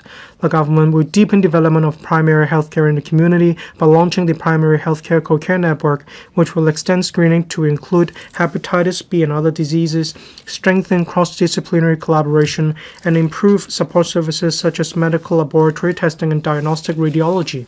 The target participation for the first 5 years is around 700,000 persons. The government will also implement the community drug formulary and launch the community pharmacy program in the second half of this year, bringing more convenience to the public. The elderly healthcare voucher pilot reward scheme will be extended by 2 years until end 2028. Elderly persons who have accumulated voucher spending of $1,000 or above within the same year on specific primary healthcare services such as examination and chronic disease management will have a 500 voucher reward. The measure will involve an additional expenditure of about $1 billion. Delivering public health care services. The 16 projects under the first hospital development plan will be completed progressively. Taking into account the latest demographic structure and distribution, we are reviewing the scale and priority of projects under the second hospital development plan. We will announce in due course the relevant details and take forward the projects in an orderly manner. Enhancing private healthcare services. To enhance the price transparency of private healthcare services, such that members of the public can gain a more comprehensive understanding of price information before making medical decisions, the government will introduce the relevant regulation to the legislature this year. Public finance. During the pandemic, several rounds of large-scale counter-cyclical measures were launched to support enterprises and safeguard jobs. These measures, though successful in stabilizing the economy and protecting people's livelihood, have led to fiscal deficits in the past few years. The budget last year introduced a reinforced fiscal consolidation program aiming at achieving fiscal balance through strictly containing the growth of government's expenditure, suitably increasing revenue and consolidating the government's financial resources. In addition, the scale of bond issuance would be enlarged. Last year, we set the target of attaining surpluses in the operating accounts from year 2026 to 7 onwards, and the consolidated accounts in year 2028 to 9 respectively. Over the past year, we have been fully committed to implementing the fiscal consolidation program. As a result of the robust stock market and an accelerated economic growth, revenue from stamp duties and profits tax has increased by nearly $50 billion in total compared to the original estimates.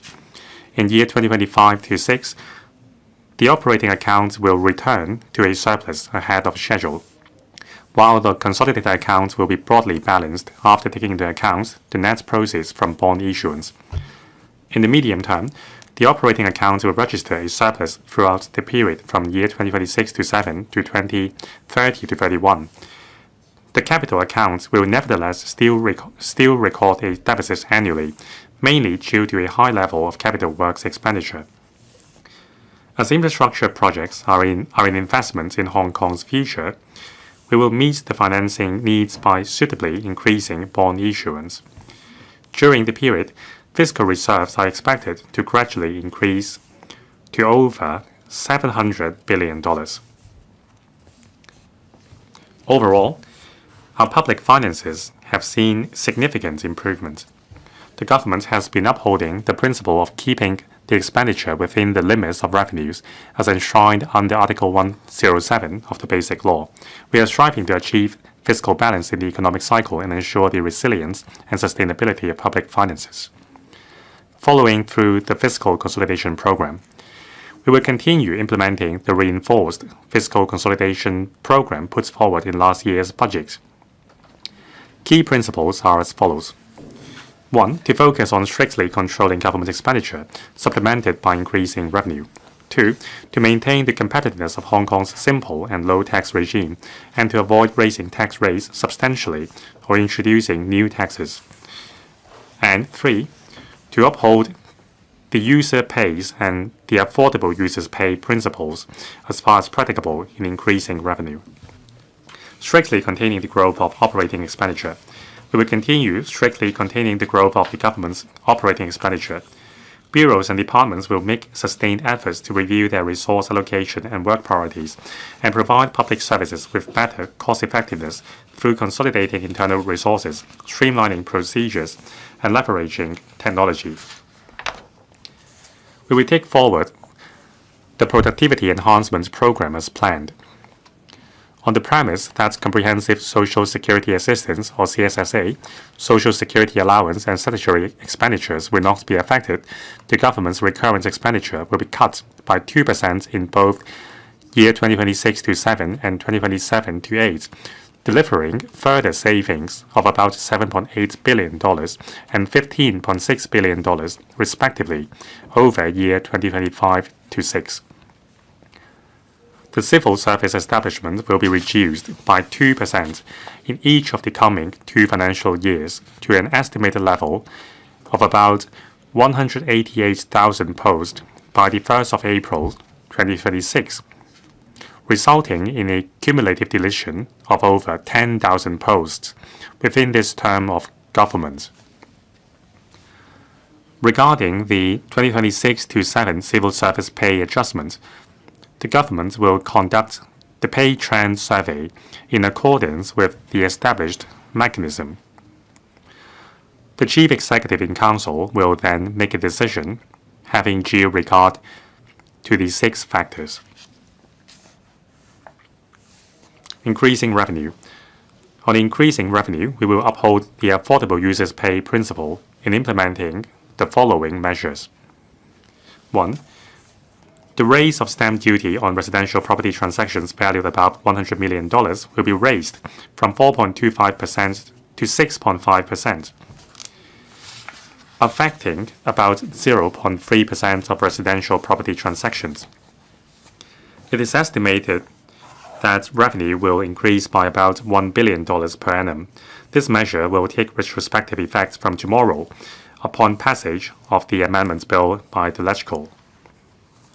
And 2.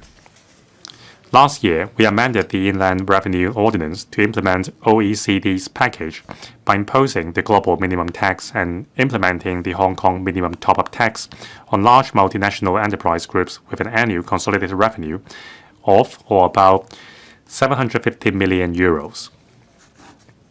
This measure is expected to bring in an additional tax revenue of about $15 billion for the government annually starting from year 2027 to 8. Consolidating and optimizing the use of government financial resources. Consolidating funds established outside the government's accounts.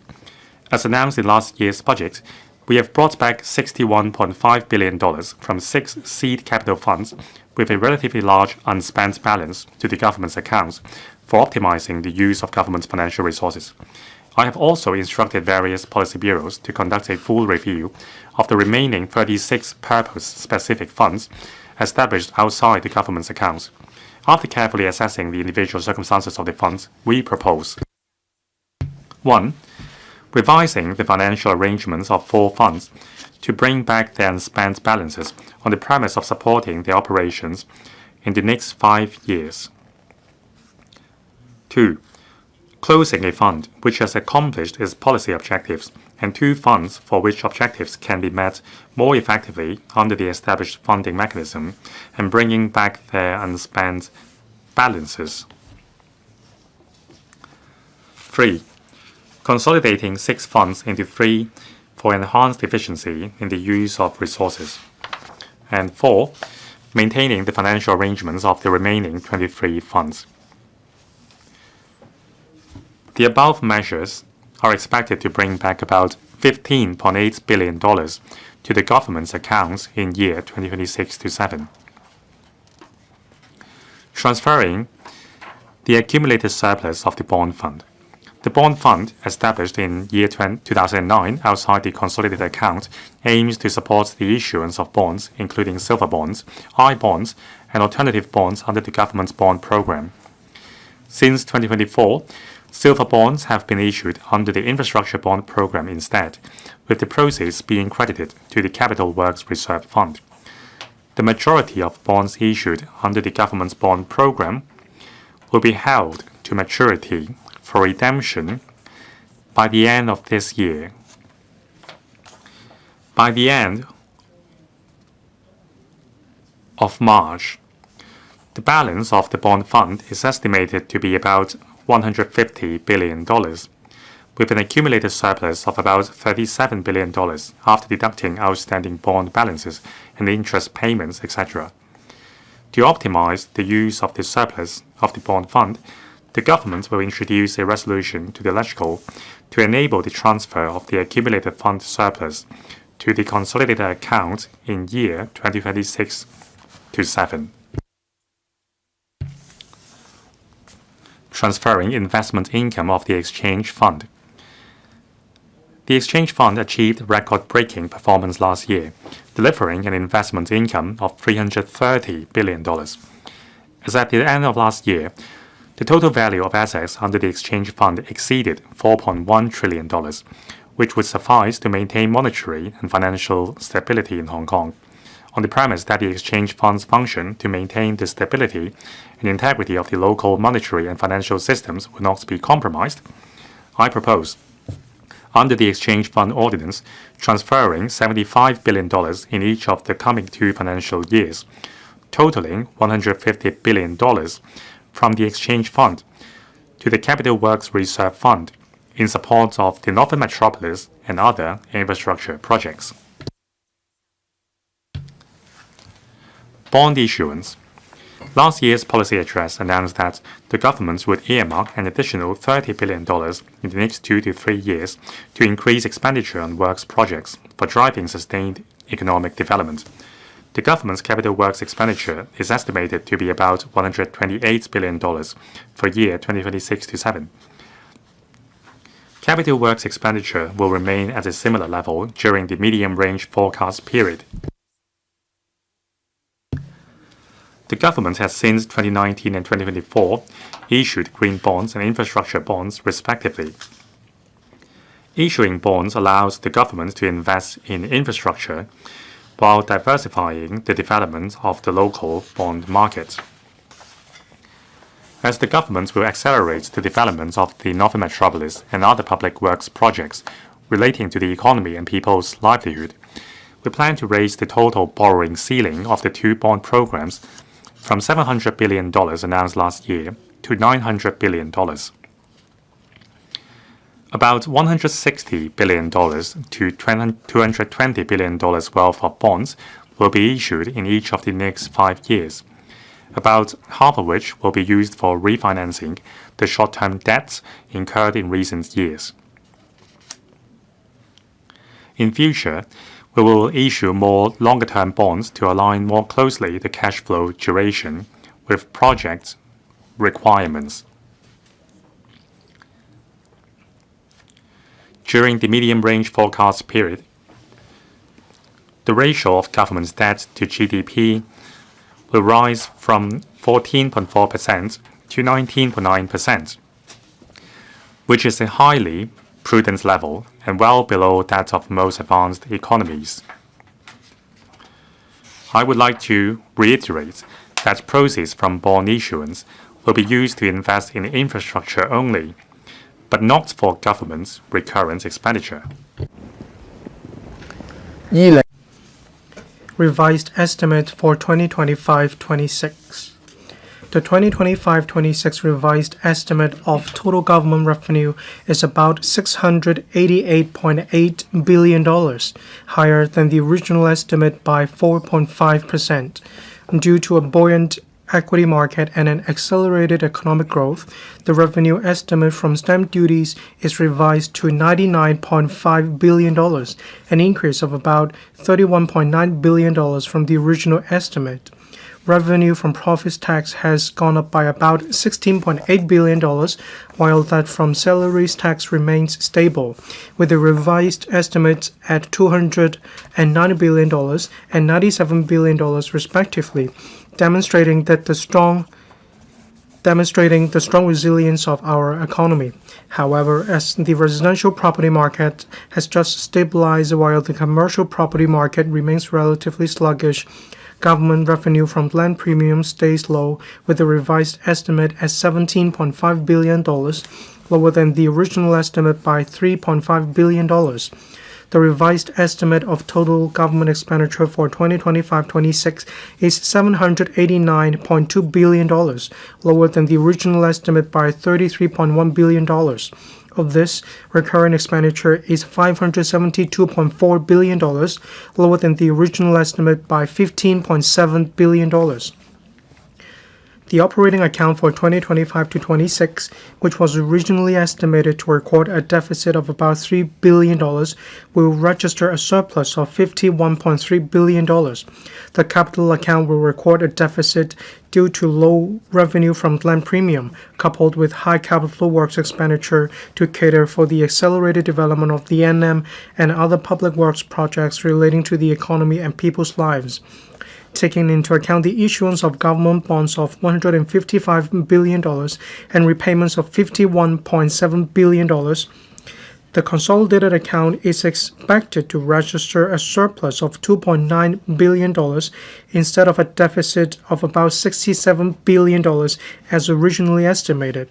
Fiscal reserves are expected to be $657.2 billion by the 31st of March 2026.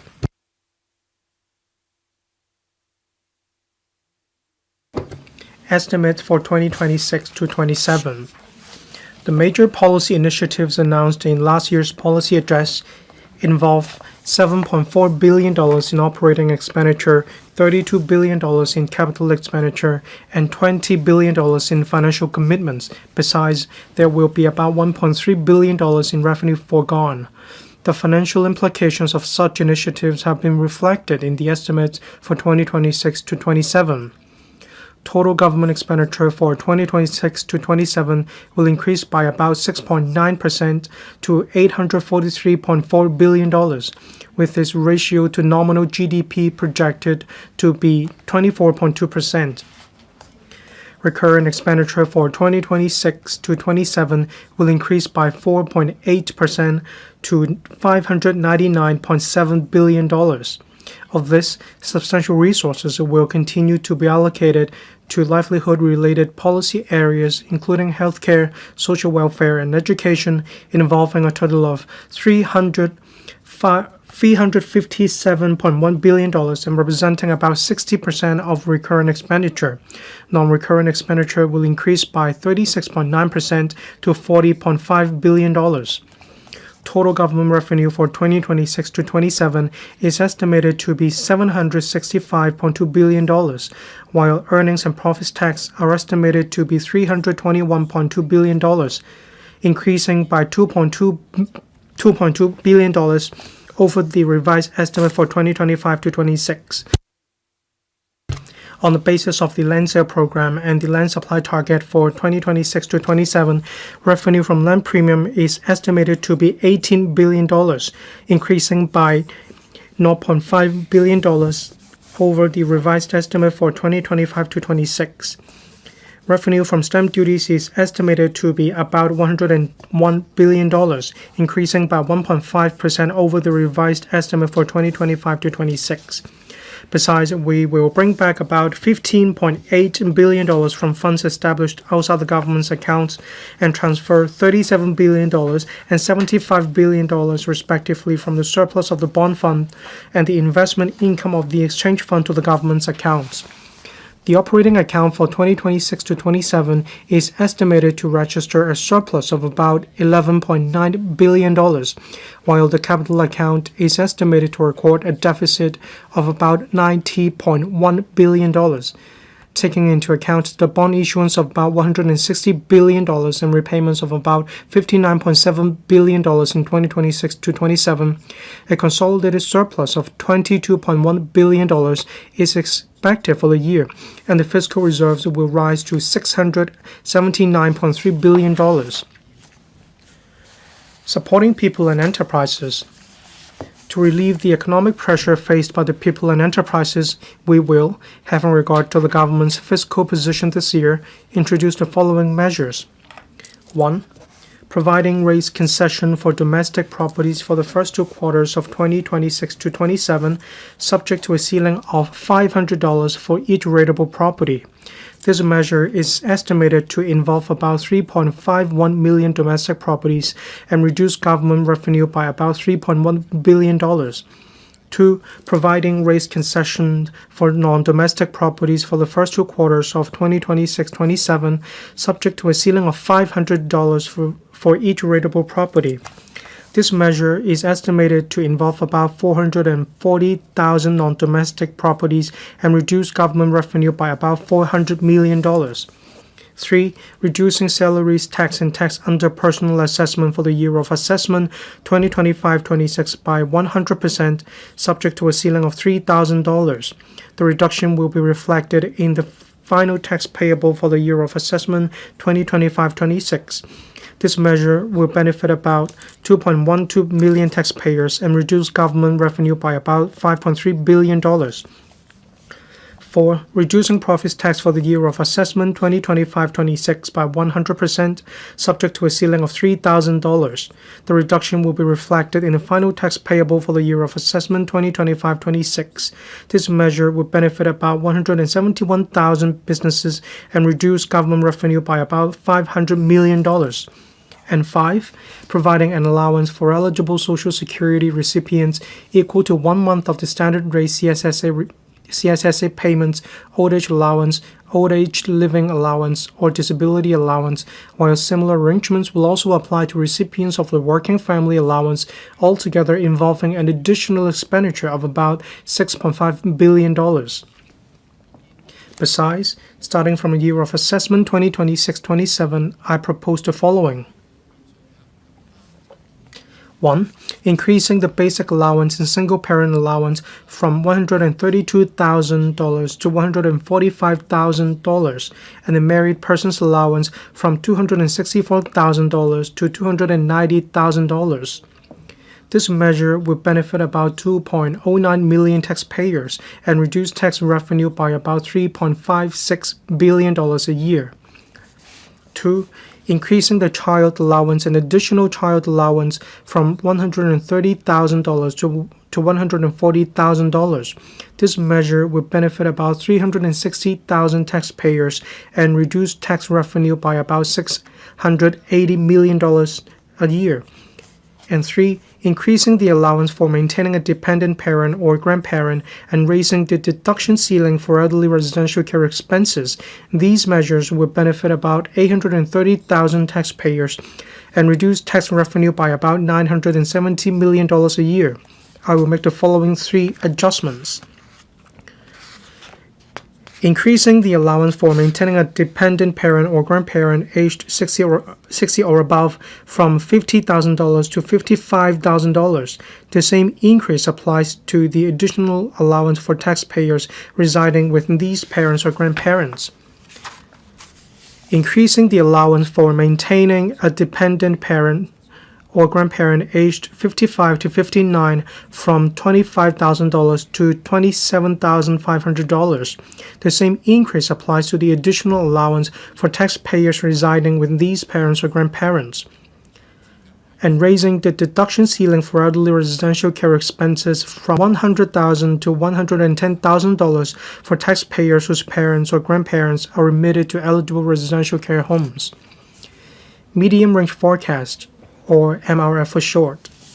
The MRF projects the revenue and expenditure as well as the fiscal position of the government from a macro perspective. It has fully reflected the impact of these measures in the fiscal consolidation program from 2026-27 to 2030-31. A real economic growth rate of 3% is adopted. During the above period, the average annual capital works expenditure will be about $120 billion, while recurrent government expenditure will grow at a rate of 3.6% per annum. The ratio of total government expenditure to GDP will gradually fall from about 24.2% for 2026-27 to about 21.5% for 2030-31.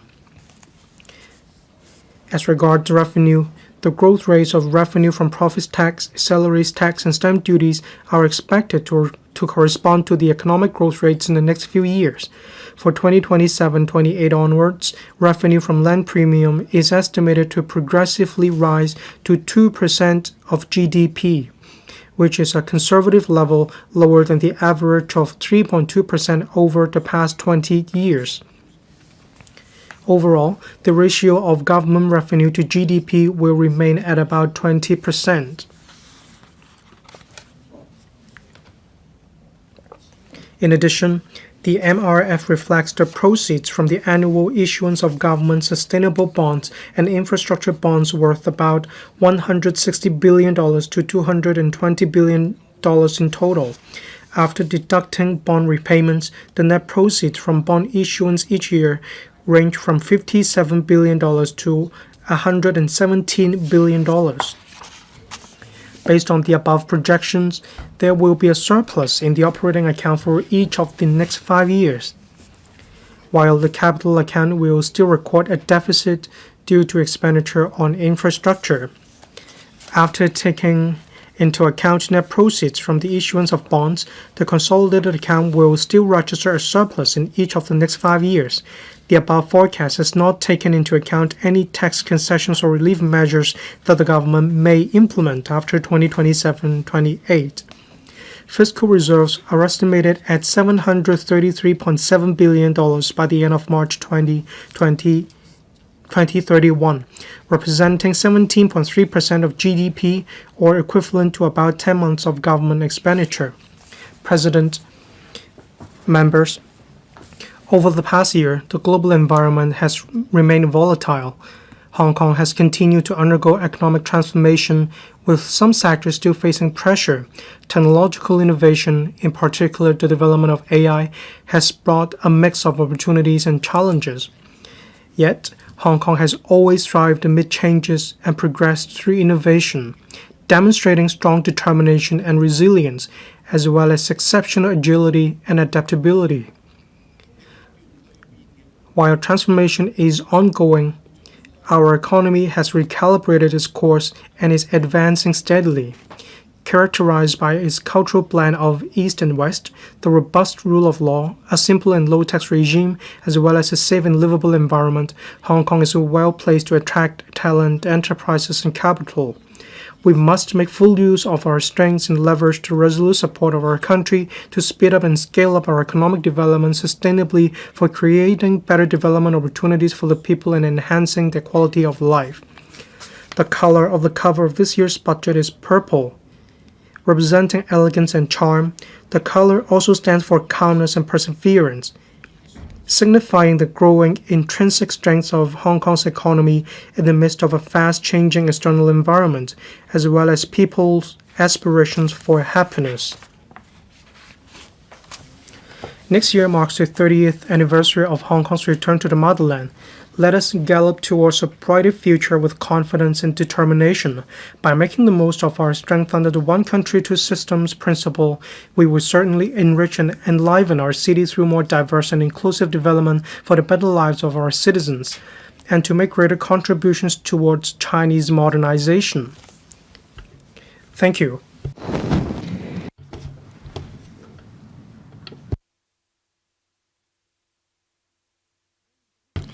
I now propose the question to you that the aforesaid bill be read the second time.